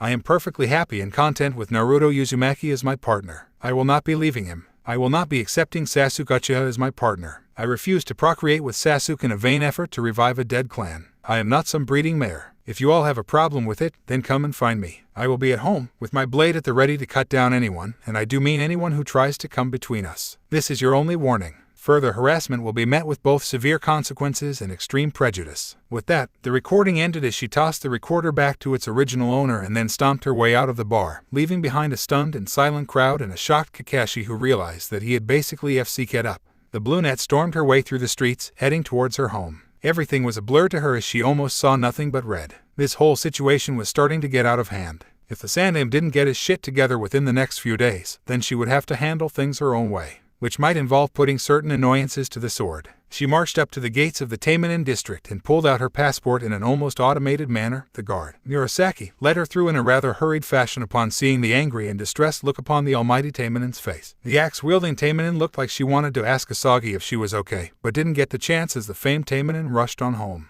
Upon reaching her house, she threw open the door and stomped her way into her living room. It was only then that she had come down from her anger-induced high and saw Naruto and Sakura both sitting on the couch playing a video game. Upon noticing the older Taimanin, both the blonde and orangette paused their game and turned their heads to greet her. Naruto gave her a cheerful grin and asked her, "Welcome home, Asagi. You were gone for a while. Everything go okay with the Hokage?" She grit her teeth for a moment before relaxing herself, willing herself to be calm as she replied honestly, "Things could be better." "What happened?" he asked, noting the look on her face. Her expression and body language seemed to tell him that she was not in a good mood. "There are a lot of idiots in Konoha, Naruto. That's all I'll say for now. At any rate, you two go on back to your game. I think I need to lie down for a while," Asagi muttered, feeling more tired now that her anger was draining away. "Well, all right, if you're sure. Sakura's teaching me how to play. We've been at it for a few hours, and I'm having a lot of fun," Naruto explained with a grin as the brunette gave him a nod and a small smile, feeling grateful to her younger sister for looking after him and keeping him entertained. It was good that Sakura was so quick to accept him. The whiskered teen then added, "If you ever want to talk, I'm willing to listen. Let you vent out your frustrations." "Thanks, Naruto.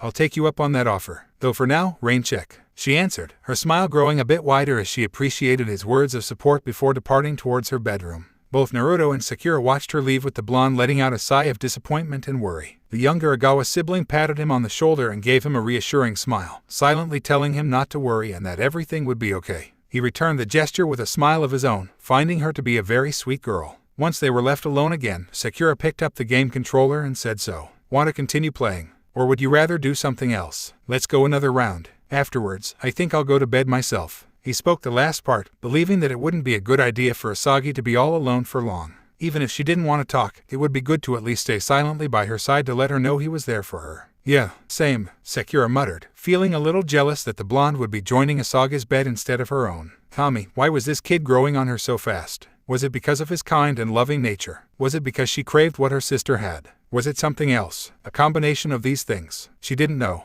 but she couldn't help these feelings growing inside of her. Sakura was not like her sister, who was the more reserved one, who was the calm one, who was the responsible one. No, Sakura was the more hot-headed of the two, the one that tended to wear her heart on her sleeve, and when she saw something she liked, she went after it. Though in this instance, what she wanted was already claimed by her sister. The Orangette forced a smile to her face as they engaged in a final round together. Their match seemed to blur to the tomboy Taimanin as she found it hard to focus on the game. After the round was finished, the Orangette bid the blonde a good night as she departed towards her room. Once inside, the young Kunoichi shut the door and slid her back down against the wooden frame as she looked around her bedroom. Her thoughts once again returned to the blonde Jinchuriki as she thought to herself, he's not supposed to be that adorable. Why do I feel this way? Why did it have to be Big Sis and not me? I want someone to love me too. Am I a bad sister? She thought to herself, feeling more and more guilty for wanting something that was her sister's. It felt wrong to want her sibling's partner for herself, and it wouldn't be fair to any of them to ask Naruto to choose between them. She sighed as she flopped on her bed and stared at the ceiling.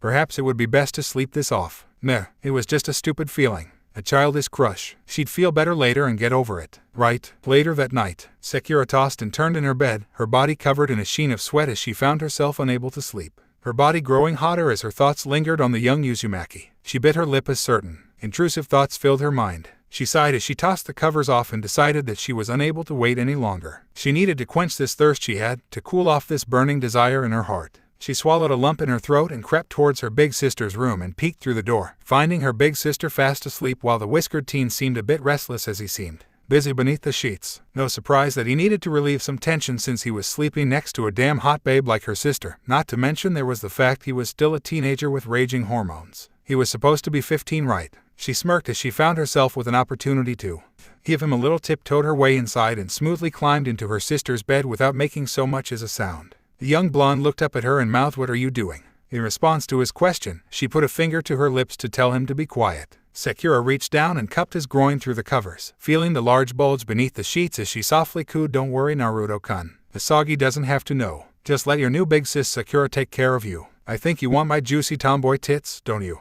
She slowly peeled the covers back, her face reddening as she found herself becoming hot and bothered. Then stopped midway, a sudden sense of guilt overcoming her. What was she even doing? This was all kinds of wrong. I'm sorry. This was a mistake. I shouldn't be doing this," she whispered apologetically. Then she saw it. Her sister was awake, staring at her, silently accusing her. Asaga's eyes burned with contempt, unable to decide whether to scream at her or beat her within an inch of her life. I can't do this, Sakura whispered to herself as she clenched her eyes shut and started to curl into a ball. "I can't do this," she screamed out loud as she jolted forward.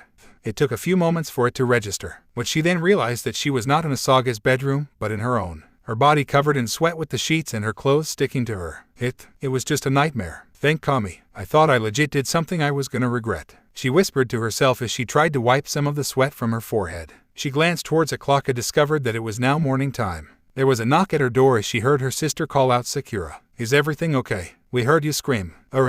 It's nothing, Asagi. I just had a bad dream," the Orangette replied truthfully, though obviously left out what she had dreamed about. "Were you watching scary movies late at night again? I told you to stop doing that because they'll give you nightmares." "Don't tell me, was it the one with the masked cannibal chainsaw guy?" Asagi questioned through the door, voicing her obvious disapproval to late-night horror movies. "Something like that," the younger sister answered half-heartedly with a small grimace. "I see. Well, get dressed. Naruto is cooking breakfast for us." Asagi spoke as her footsteps could be heard retreating away from the younger sibling's door. The Orangette nodded to herself as she got up from her bed and then looked herself in the mirror, now feeling more ashamed of herself than ever. "What is wrong with you?" she asked her own reflection, as if searching for an answer.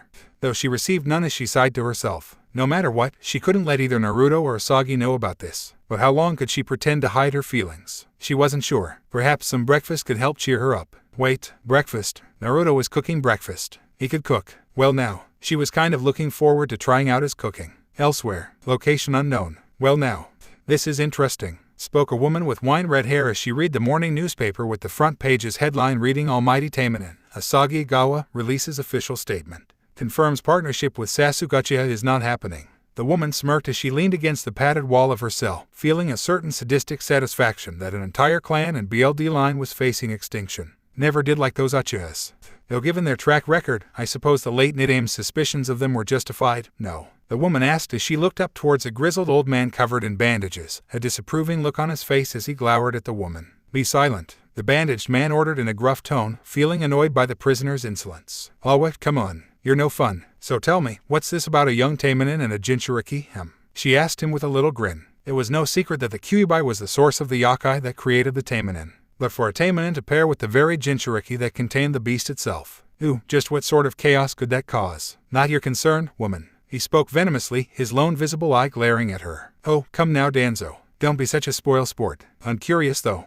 Why did you come to see little old me? Come to admire the view. See a little skin. Sorry honey, but I'm not into the golden oldies like you. I'd prefer something a little on the younger side. Unless you're here to finally silence me. You're not still made after that little fiasco in Kumo, are you? The crimson-haired woman spoke in a mocking and haughty manner, dripping with some overconfidence as well. The old warhawk replied coldly, do not tempt me, Aburo. Eliminating you is still very much on the table, especially given that you sold certain secrets without my permission. Secrets? What secrets? I haven't sold any secrets, though I do have quite the collection of secrets to tell. Your little fronts at the orphanages that secretly funnel your recruits. Your past dealings with Hanzo and Orochimaru. Your blackmailing Itachi to be the triggerman to eliminate his own clan. Your illegal business practices. The maps to your underground tunnel networks. Oh, and that freaky Senju, Uchiha fetish you have. Why would I sell what is currently keeping me alive? If I go, then your secrets get publicized. Aburo responded cheekily since she had quite a bit of ammunition to use against the grizzled warhawk. Secrets were her trade, her currency and lifeblood. It was also why she was known as the treacherous Taimanin.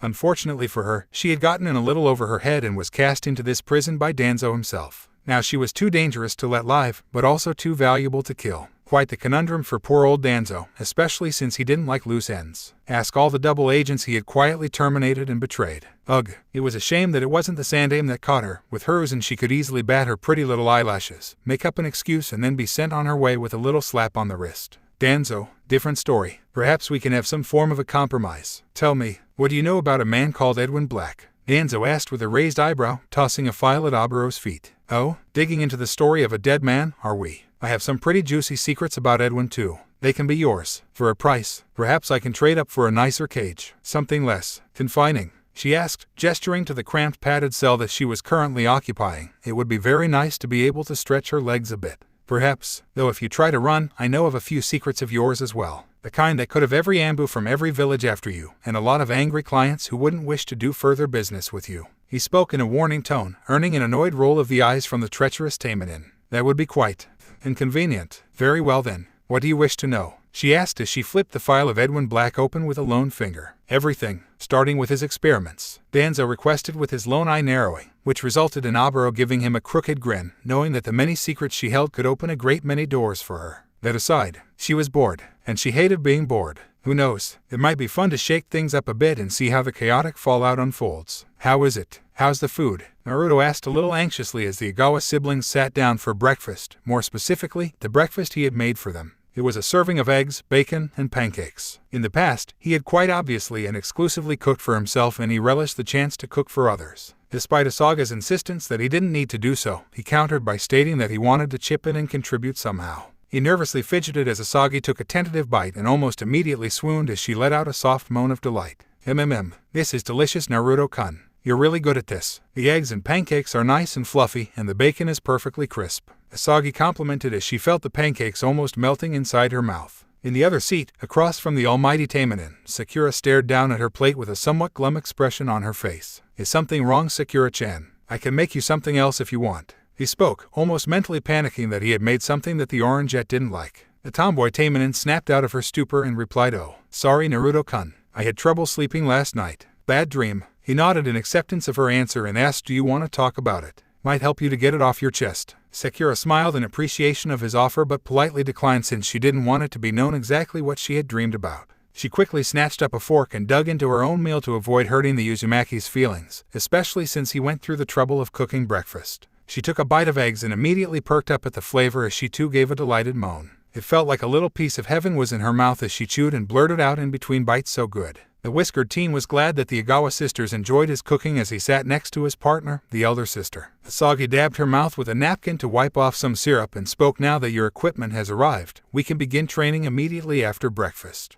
"Awesome, I'm definitely looking forward to it," the whiskered teen replied. He felt both excitement and a little bit of anxiousness for his training, though excitement was the most dominant feeling. It would be amazing to be under the tutelage of one of the most famous and powerful fighters in Konoha. "Don't think for a second I'll be taking it easy on you. I can be quite unforgiving when it comes to training," Asagi mentioned as she took a sip of her tea. "Just don't start him off with wrestling bears," Sakura spoke in a warning tone, her words earning a raised eyebrow from the Uzumaki. "Wait, what now? Wrestling bears?" He parroted the last part, which caused the elder sibling to give a small glare at her younger sister, the latter now awkwardly sipping some milk while avoiding eye contact with the brunette. "Never mind that. We'll be starting off with the basics. Taijutsu, Kenjutsu, maybe some ninjutsu if you do well," the Almighty Taimanin stated, prompting a slow nod from the Uzumaki, who was now wondering what sort of insane training that Taimanin went through. There was a knock at the door, prompting the blonde to say, "I'll get it." He then quickly moved to answer the door and opened it, revealing the form of Asuka, who was carrying a neatly wrapped package with her. "Good morning, Asuka-chan here. Nice to see you again, Naruto-kun." She greeted him while running a hand through her hair as she gave a wink. "Good morning, Asuka-san. Nice to see you again. Thanks for your help the other day." The Jinchuriki spoke in gratitude before asking, "You here to see Asagi or Sakura?" The Steel Reaper shook her head and replied, "Nope. I just came to give you a little welcome to the neighborhood present. I made some cookies for you." She then presented him the package in her hands, which he accepted with a large smile. No one had ever given him a present like this before. "Ever. Thanks, Asuka-san. That's really nice of you," he responded, all the while thinking to himself, from what he had witnessed thus far, that the Taimanin were really nice and welcoming to him. Definitely an improvement over the general populace of the village. No. Call me Asuka-chan, or Asuka-heim if you like. At any rate, feel free to call me if you need anything. Bye-bye. She spoke in a bubbly and chipper manner before waving goodbye and departing with an almost exaggerated swagger that caused her hips to almost hypnotically sway from side to side. Okay, that seemed like she was kinda flirting with me there, but she was just being nice. Right? He questioned himself and then gave a quick shrug, passing off the flirtation as Asuka's way of teasing him or being friendly. He chuckled a bit and shut the door behind him, making his way back to the dining area where he sat his package of cookies down on the counter. "Who is it, Naruto-kun?" Sakura asked out of innocent curiosity. "It was Asuka. She came by to give me a present. A package of cookies she made for me. A sort of welcome present," he answered with a chuckle, a sheepishly grin on his face as the Igawa sisters giggled a bit. "Really? Asuka must like you," Asagi mused with a small smile. "That's so. We didn't really chat for long. When I first met her, last I saw of her, she was dragging Sasuke out of the village," the Uzumaki responded bluntly. He then cleared his throat and decided to change the subject. Before he could ask his question, though, there was another knock at the door. Now who could that be? Did Asuka forget something? Asagi inquired and was answered by Sakura as the tomboy got up from her seat to answer the door. After a few moments, the younger Igawa sister returned with a cheeky grin on her face. "It's for you, Naruto," Sakura spoke, causing the Uzumaki to get up from his seat once more and head to the door. This time he was greeted by the mother and daughter pair of Shiranui and Yukikaze, the former holding a large box in her hands. "Hello, Naruto. Me and Yukikaze came to give you this as a gift. It is our way of saying welcome to the district." The buxom mother spoke with a sweet and gentle smile, earning a nod of thanks from the blonde as he accepted the present. Yukikaze then leaned over and whispered, "It's a chocolate cake. My mom is a good cook, but sometimes she makes her sweets a little too sweet, so watch out." "Yukikaze, shush now." The mother spoke, having heard what her daughter was saying, and gently scolded her daughter, who pouted in response. "Don't worry, I didn't make it too sweet. Enjoy the cake, Naruto." "Thanks a lot. I appreciate the gift," he responded with a thankful nod and a smile of his own. "No problem, Naruto. Come on, Yukikaze. We better be going. We can't get too lax on our training," Shiranui stated as she and her daughter departed. Once the door was shut, the blonde carried the present over to the kitchen where he set it down next to his first package. He was then greeted by the curious stare of Asagi while Sakura quietly snickered to herself. "Who was it this time?" the Almighty Taimanin asked. Evidently her sister had kept her out of the loop. Before the whiskered teen could respond, there was another knock at the door, making the blonde sigh a bit at the interruption. Nevertheless, he made his way towards the door for the third time and answered it, and was greeted by the form of Meika, who was casually leaning against her bazooka. "Yo, figured I'd check on you. That weird kid from yesterday looked like trouble." The flame Taimanin spoke as she took a drag from her cigar and exhaled some smoke. "Thanks for the concern, but it wasn't anything I couldn't handle. Asuka kinda backed me up too," the whiskered teen replied, feeling a little flattered that Meika had come to check on him. She looked like a rough and tough kind of gal, but ultimately she seemed like a good person. Meika nodded in acceptance and spoke, glad to hear it. So, I got you something to welcome you. Hope you like it. She then reached behind her back and produced a heart-shaped box of chocolates and presented it to him. Not sure what guys are into, but I've never known someone to turn down some good chocolate unless they're allergic. You're not allergic, are ya? She asked the last part in a somewhat concerned voice, as if she was worried that she might have jumped the gun. No, thanks Meika. I appreciate the gift. Oh, and if you're on gate guard duty again, if Sasuke comes back, do me a favor and blast him with your bazooka. He requested in a tone that was both part joking and part serious. Sure, no problem. Be seeing you around. Meika responded and gave a friendly two-fingered salute before walking away, allowing Naruto to head back inside with his latest gift. Hopefully that would be the last interruption. His food was probably starting to get cold by now. So, who was it this time? Sakura asked with an amused smile as the Jinchuriki sat the latest gift on the counter. It was Meika. She brought me chocolates to welcome me. And before her, it was Shiranui and Yukikaze. He responded with a small smile, feeling genuinely touched at having been welcomed like this. No one had ever done this for him before. Seems someone is becoming rather popular. Though please be careful not to indulge in any sweets before training. I don't want you getting a sugar rush and then crashing before we even start. Asagi spoke the last part in a warning tone, prompting the Uzumaki to nod in agreement as he dug into his meal. There was then a fourth knocking sound at the door, making the Uzumaki sigh a little, but this time he was stopped when Asagi raised a hand. I'll answer it this time. You enjoy your meal before it gets too cold. The Almighty Taimanin spoke, prompting the whiskered teen to give a grateful and relieved sigh as he continued eating his breakfast. The brunette made her way to the door and opened it, though he was then greeted by the sight of someone she would very much not want to see. Aburo, I see you're back. Asagi greeted coldly, feeling a bit disgruntled upon seeing the treacherous Taimanin once again. Asagi-chan, is that any way to greet a comrade in arms? Aburo asked as she smoothly pushed past the Almighty Taimanin, who let out a small frown since she certainly didn't invite the crimson-haired woman inside. I don't recall allowing you entry, she stated as she quickly gripped the intruder by the shoulder and gave a painful squeeze. Without missing a beat, Aburo seemed to slip from the elder Igawa sister's grasp almost like magic as she stepped further into the Almighty Taimanin's home. So sorry for the intrusion. My last excursion out of the village was quite the fiasco. My latest mark somehow got it in his head that I was a spy and held me captive for some time. He was quite thorough in trying to squeeze me for information, until I gave him a squeeze myself, the crimson-haired woman explained, stating the last part in a sultry manner.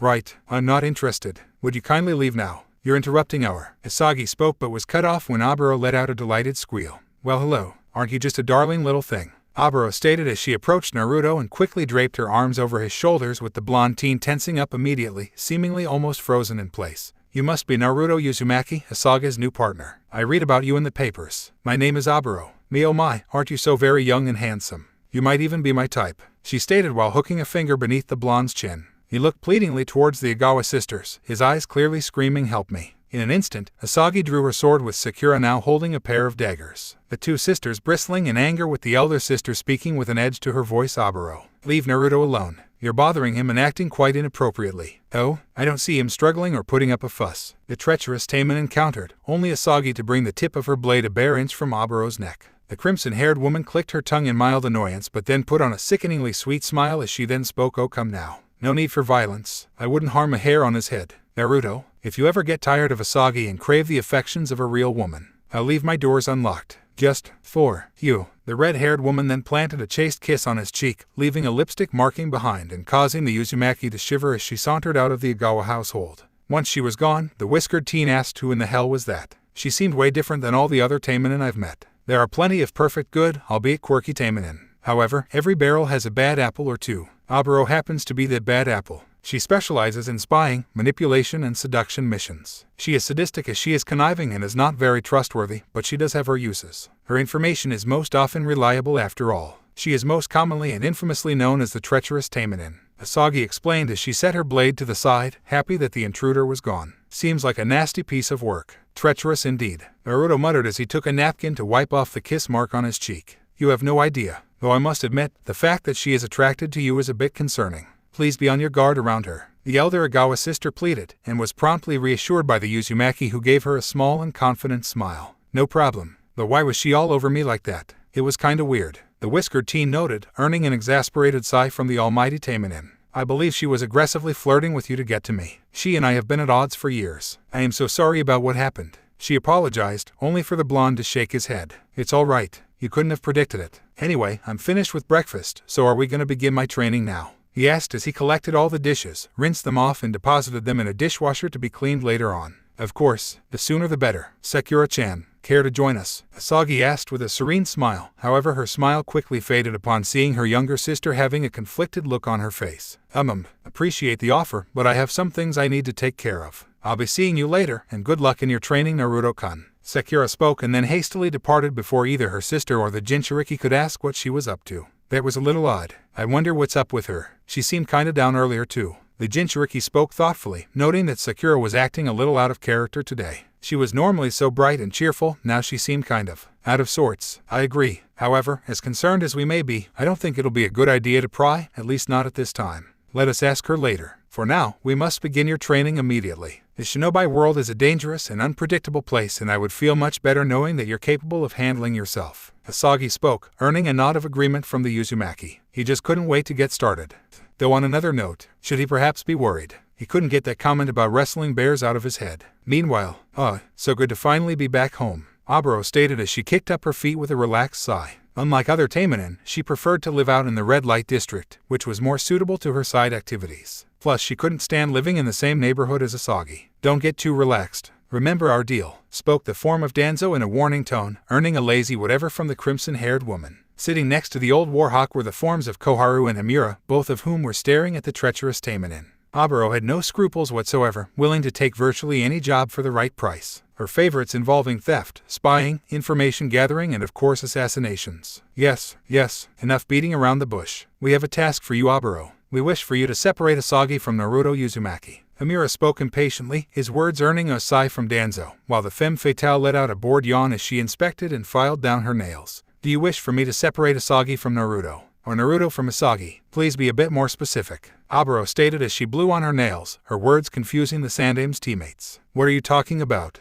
Does it matter? Koharu questioned rather rudely, which earned a small cackle from the red-haired Taimanin. It does, because it depends upon who you wish to control. I'm guessing you wish to control little Naruto, What? Are you worried he's some ticking time bomb? Keep poking at that little beast and he might just blow. Aburo spoke in a knowing voice, an almost sadistic smile on her face as she briefly pictured Konoha in flames with a seriously pissed-off Jinchuriki roaring at the sky. We are concerned with the future of the Uchiha clan. Himura spoke condescendingly, but then there was a sharp snick sound as a pair of claws appeared from one of the gauntlets that the Taimanin wore. Don't patronize me, old man. You don't give a shit about the Uchiha clan. You just want that little brat to sire some bastards to continue on the BLD line for the oh-so-precious sharing and you covet. Tommy, I don't understand people's obsession with BLD line abilities. Aburo spoke matter-of-factly, feeling a strong urge to slice Himura's throat open. The only reason she didn't was because she just had the place cleaned after her long absence and wasn't in the mood to clean it a second time so soon. Danzo waved his hand, as if to silently tell the red-haired Taimanin to stand down as he spoke. Both you and Koharu are fools to say the least.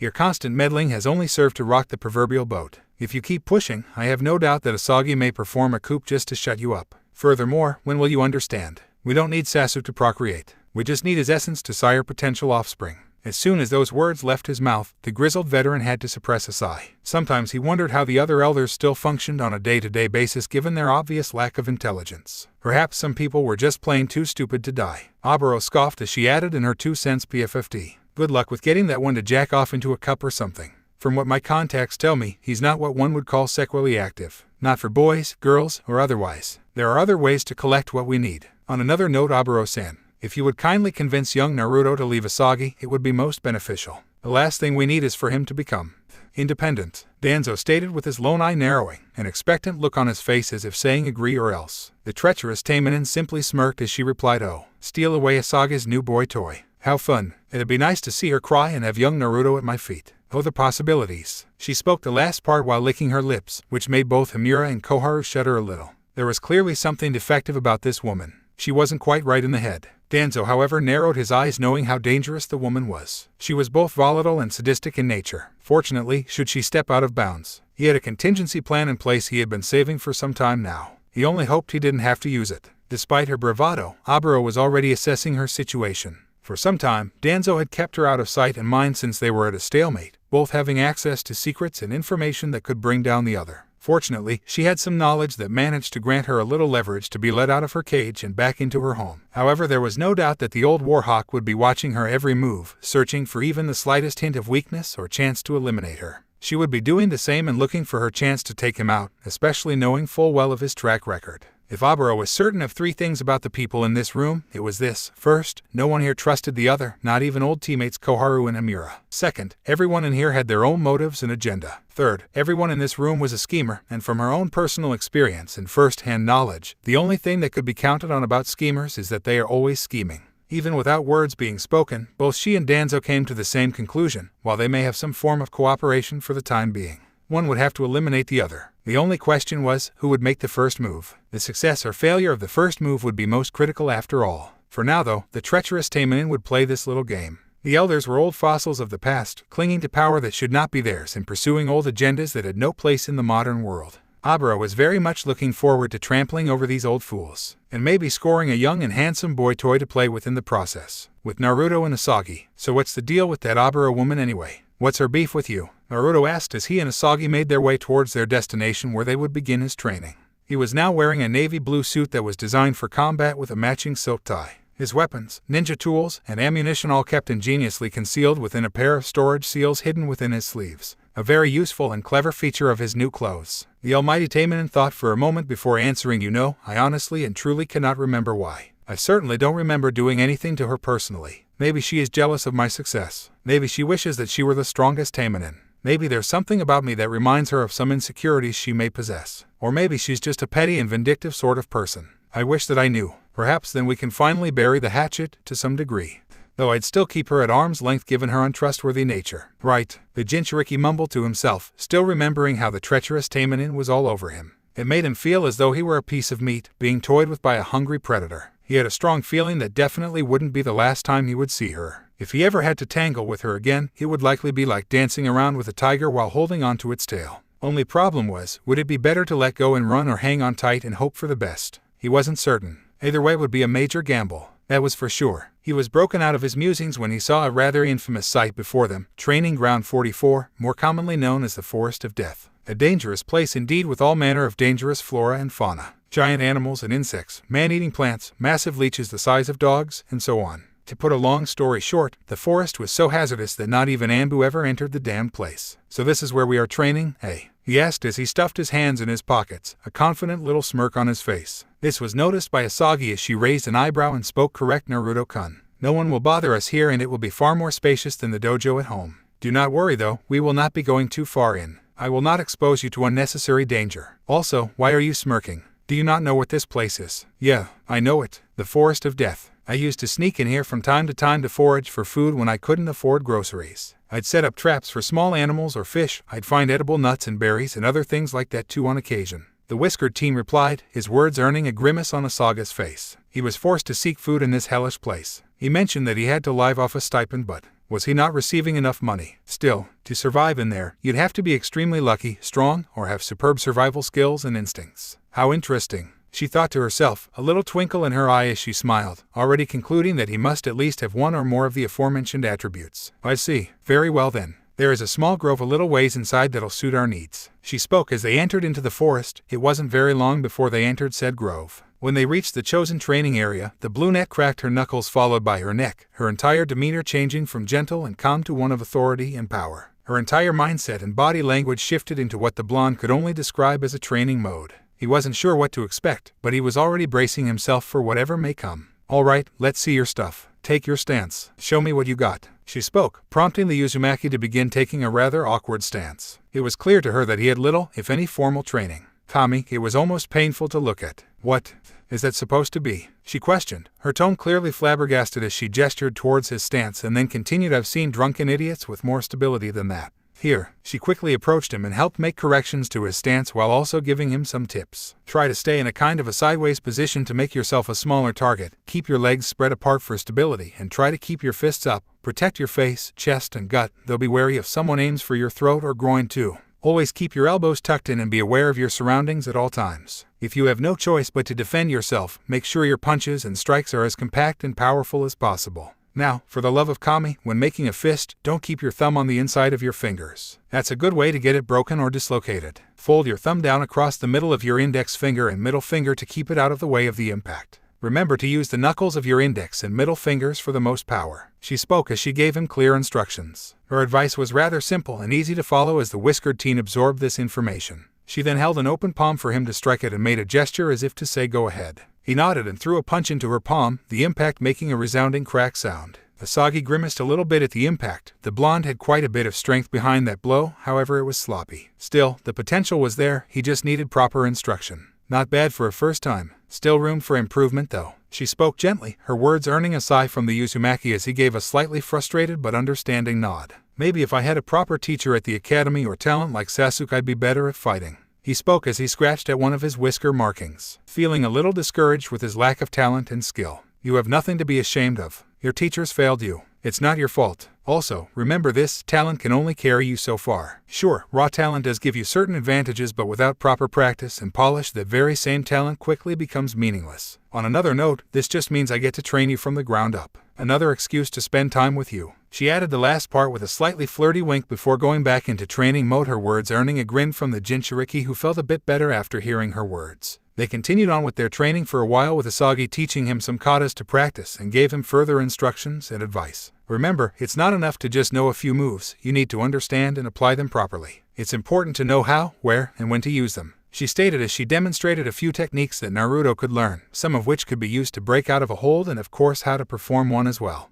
Now when performing a chokehold or grapple, you want to be mindful of where you place your limbs. A simple mistake can prove costly and potentially fatal. Asagi explained, as she demonstrated the correct way to hold someone and continued, there are various forms of chokeholds but can usually be categorized into two types. Air chokes and BLD chokes. With an air choke, the goal is to cut off the airflow from the trachea to the lungs, and with a BLD choke, it is to block the carotid artery and cause BLD flow to the brain to be severely reduced, thus knocking the opponent unconscious. A good choke can render an enemy incapacitated in less than 10 seconds. A few more seconds and death will occur. She then demonstrated the proper way to execute both a BLD and air choke on him. It wasn't too tight as to hurt him or knock him out, but just tight enough to demonstrate how it should be done. Once she was confident that he understood the fundamentals of chokeholds, she then moved on to another subject she believed he would need to know. Now, let's talk about pain. You are no doubt familiar with the sensation, but it's important that you learn how to handle and manage the sensation and how to avoid and mitigate the effects. I probably don't need to tell you this, but a loss of concentration in battle, even for the briefest of moments, can be fatal. In short, it isn't enough to be able to throw or land a good blow, but how to take one as well. It can be quite difficult, but with a little practice and focus, you can manage. She then took his arm and twisted it a little. Not hard enough to dislocate or break anything, just a mild amount of pain and discomfort. It may not feel like it, but you can handle this. Just remember to focus and try to breathe normally, and above all, don't panic. Panicking only makes the pain worse. She then released her grip and the blonde began to rub his wrist as he winced a little. Pain is a fact of life. No matter how well you train, no matter how strong or capable you are, the pain will always be there. The key is knowing how to endure it. Some can take a bullet or a kunai and keep on fighting. Others may have their pain dulled due to their training or conditioning, though of course some people have a naturally higher tolerance for pain than others. But for most people, pain is always a constant. If you cannot find a way to deal with pain, then you cannot be a fighter. At least not a good one. She explained, her words making the Jinchuriki ponder upon her statement. I definitely want to be a good fighter. The best that I can be. I'm pretty confident that I can take the blows and roll with the punches. He spoke while pumping his fist forward, making the brunette smile since she saw that there was no false bravado in his words. He caught on pretty quickly to her teachings. That was good. They continued on practicing katas for a while longer before the brunette clapped her hands with a grin.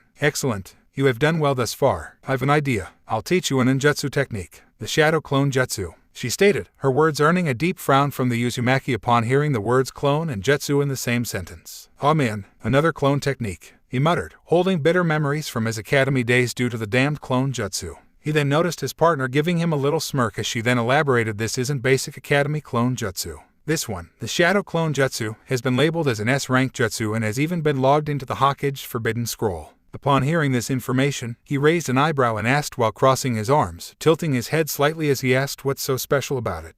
The main reason it has been labeled as such is because of the almost unnatural amount of chakra it takes to utilize the technique. Even cage-level shinobi can only make a handful and still run the risk of chakra exhaustion. I myself have to use the technique quite sparingly as well. However, the technique does hold some advantages, the biggest one being that it is perfect for scouting purposes. I typically send in a clone or two to scout around enemy terrain to spot for traps or the positions of said enemies. Once the clone dispels, the memories are immediately transferred back to the caster. She explained, earning an understanding nod from the blonde. So then, It could also be used to handle other things, like paperwork. The Jinchuriki asked, his question making the Almighty Taimanin tilt her head slightly as she parroted paperwork. Yeah, you just said the memories transfer back. If that's the case, they'd be perfect for handling stuff like paperwork when need be, right? He elaborated, then asked since he clearly recalled the Sandam almost constantly being neck-deep in paperwork day in and day out. For a few moments, she could only stare at the blonde for a few moments before sputtering and almost shouting awe. Yes, of course, you're absolutely right. Yes, the shadow clone jutsu is perfect for the handling of paperwork. The blonde could only stare at her oddly due to her reaction. Meanwhile, she was making a mental note to treat him to something later for providing her an answer to dealing with all of her own paperwork and fan mail. You didn't think about using it in that manner, did you? He asked in suspicion, making her tense up a bit. She then cleared her throat and waved him off by stating as she cleared her throat a hum. Now, I'm going to show you the needed hand sign. You just replicate it and try to cast the jutsu. Let's see how you do. I recommend starting with only one clone and working your way up from there to test your limits. He gave a quick gotcha as she demonstrated the needed hand sign to cast the technique. He took a deep breath to prepare himself, hoping for the best as he prepared to use the jutsu while Asagi waited with almost bated breath, but felt strongly confident that he wouldn't have any trouble using it. Shadow clone jutsu, he called out, and in a cloud of smoke, a dozen perfect replicas of himself appeared. The Jinchuriki blinked his eyes, noting his obvious success, and then suddenly shouted, "Are you freaking kidding me? I wasted almost 3 years of my life over one clone jutsu but can use a freaking cage level variation on my first try. Think of it as yet another sign of your potential, and the fact that others overlooked said potential. Now then, what say we?" She was about to suggest heading home for the day and continuing tomorrow but was interrupted by a squeaking sound followed by a pair of flapping wings. The pair looked up and saw a large bat descending towards them, carrying an ornate black and golden envelope. The bat released it, allowing the envelope to land in Asagi's waiting palm. She took note of the wax seal placed up on it, sealing the envelope shut, and smirked a bit upon recognizing the symbol that depicted a crimson tower. She then flipped the letter over and smirked, noting who it was marked for Naruto-kun. "It seems that a certain someone is sending you a special invitation," Asagi stated as she presented said invitation to her young partner with a flourish and a knowing smile. "A certain someone? Who? An invitation to what?" he asked since it was clear that Asagi knew, but she said nothing and instead gently pushed the envelope into his chest. He shrugged and accepted it as he broke the wax seal and pulled the contents out, which revealed a letter, written in dark red ink, which read as follows: "To Naruto Uzumaki, partner of Asagi Igawa. You are cordially invited to appear on my talk show Kiss and Tell tonight at 8 p.m. I very much look forward to meeting you and sharing your side of your very own story. My viewers are dying to meet you. Kisses from me to you, Aishwarya Lai." The blonde had to check the name at least 3 times, not even noticing the lipstick mark on the paper, as he was having difficulty processing who he had been invited by. The Aishwarya Lai, one of the most famous TV personalities and beloved talk show host. From what he recalled, Aishwarya initially started off by owning a chain of casinos that were scattered across the Shinobi nations, then about a year ago, broke into television and became an almost overnight sensation. "I don't think you have much choice. You have to go," Asagi stated in a teasing manner, earning a rather dumbfounded expression from the Uzumaki, not entirely sure how to react. He was honestly feeling a little overwhelmed and intimidated, having a hard time comprehending that he had just been invited to appear on live TV. He suddenly started to feel a little bit faint. Asagi could sense his distress and approached him, taking his face into her hands and gently pressed her forehead against his. He felt a calming and relaxing sensation wash over him as if his stress was being washed away, and then heard her gentle and reassuring voice speak softly to him, "Relax. You'll be fine. I'll be right there with you. Don't stress yourself out over this. Think of it as the chance to let people see the real you and share your own thoughts and feelings." He relaxed as he slowly pulled away, a huge grin on his face as he replied, "Thank you, Asagi. That helps. I guess I got a bit of stage fright before I even got on the stage, so to speak. I'm okay now, and I definitely don't want to miss out on this. I wonder what Aishwarya is like off camera." He asked the last part to himself in a rhetorical manner, though the Almighty Taimanin answered him anyway. "Not so different from how she is on camera. I've made a number of appearances on her show and kinda became friends with her. She's a major flirt, but she's friendly and really good with her guests. I think you'll like her. I think you'll even have fun." Asagi spoke, earning a chuckle from the whiskered teen who was very much looking forward to this. What could possibly go wrong with his big TV debut? Later, Crimson Tower Production Studio. Is this necessary?" Naruto questioned as some makeup artists performed their own little bits of magic on him while Asagi stood off to the side with an amused expression on her face. "Definitely. Can't have our star of the night looking anything less than perfect for his big appearance. Speaking of which, where is she?" A woman spoke, the tone clearly indicating that she was looking for the show's host, Aishwarya. As if on cue, the famous host herself appeared almost as if by magic as she appeared from the shadows with a warm little smile on her face. She was a vision of beauty with purple hair with her bang mostly covering her left eye. The one that could be seen was blue in color. She also has a jeweled headpiece, brown skin, and her attire consists of long-sleeved gloves along with long high-heeled boots with gold lines underneath a red skirt, while she wears a black and violet strap jacket connected with a red collar attached to a gold chain. Her appearance made her look sassy and exotic. There was no room for doubt that she could easily make any warm, well-led human being weak in the knees. "Hello everyone. Is everything ready for our special guest?" "Oh, there he is," Aishwarya spoke, her sultry and sensual voice instantly attracting the attention of the Jinchuriki and all others in the room. She approached him and immediately planted a kiss on each of his cheeks, followed by a third quick peck on his lips, making him blush a bit while the makeup artists began reapplying his makeup. "Naruto, meet the big boss herself, Aishwarya Lai. She's very friendly, as you can see." Asagi spoke as she personally introduced their host, who then approached the Almighty Taimanin and performed the same greeting with the brunette. "Oh, Asagi, darling, sweetheart, so good to see you again." The perplexed spoke warmly and then turned her attention towards the blonde himself and spoke to him in a flirty manner. "So you're Naruto, MMM. So nice to finally meet you. Thank you so much for coming, and on such short notice too. My, aren't you a handsome little devil? Ew, I just love those whisker markings. They give you an almost wild appearance." He chuckled a little nervously and decided to redirect the subject a little. "So, Aishwarya-san, why did you invite me to your show?" he asked, since that question had been burning in his mind since he received her invitation. "Please, call me AI-chan if you like. To answer your question, your big news. Honestly, I haven't lived in Konoha for very long, but ever since word spread about you partnering with Asagi, all I have heard is people griping and whining about you and wishing that she had paired with some."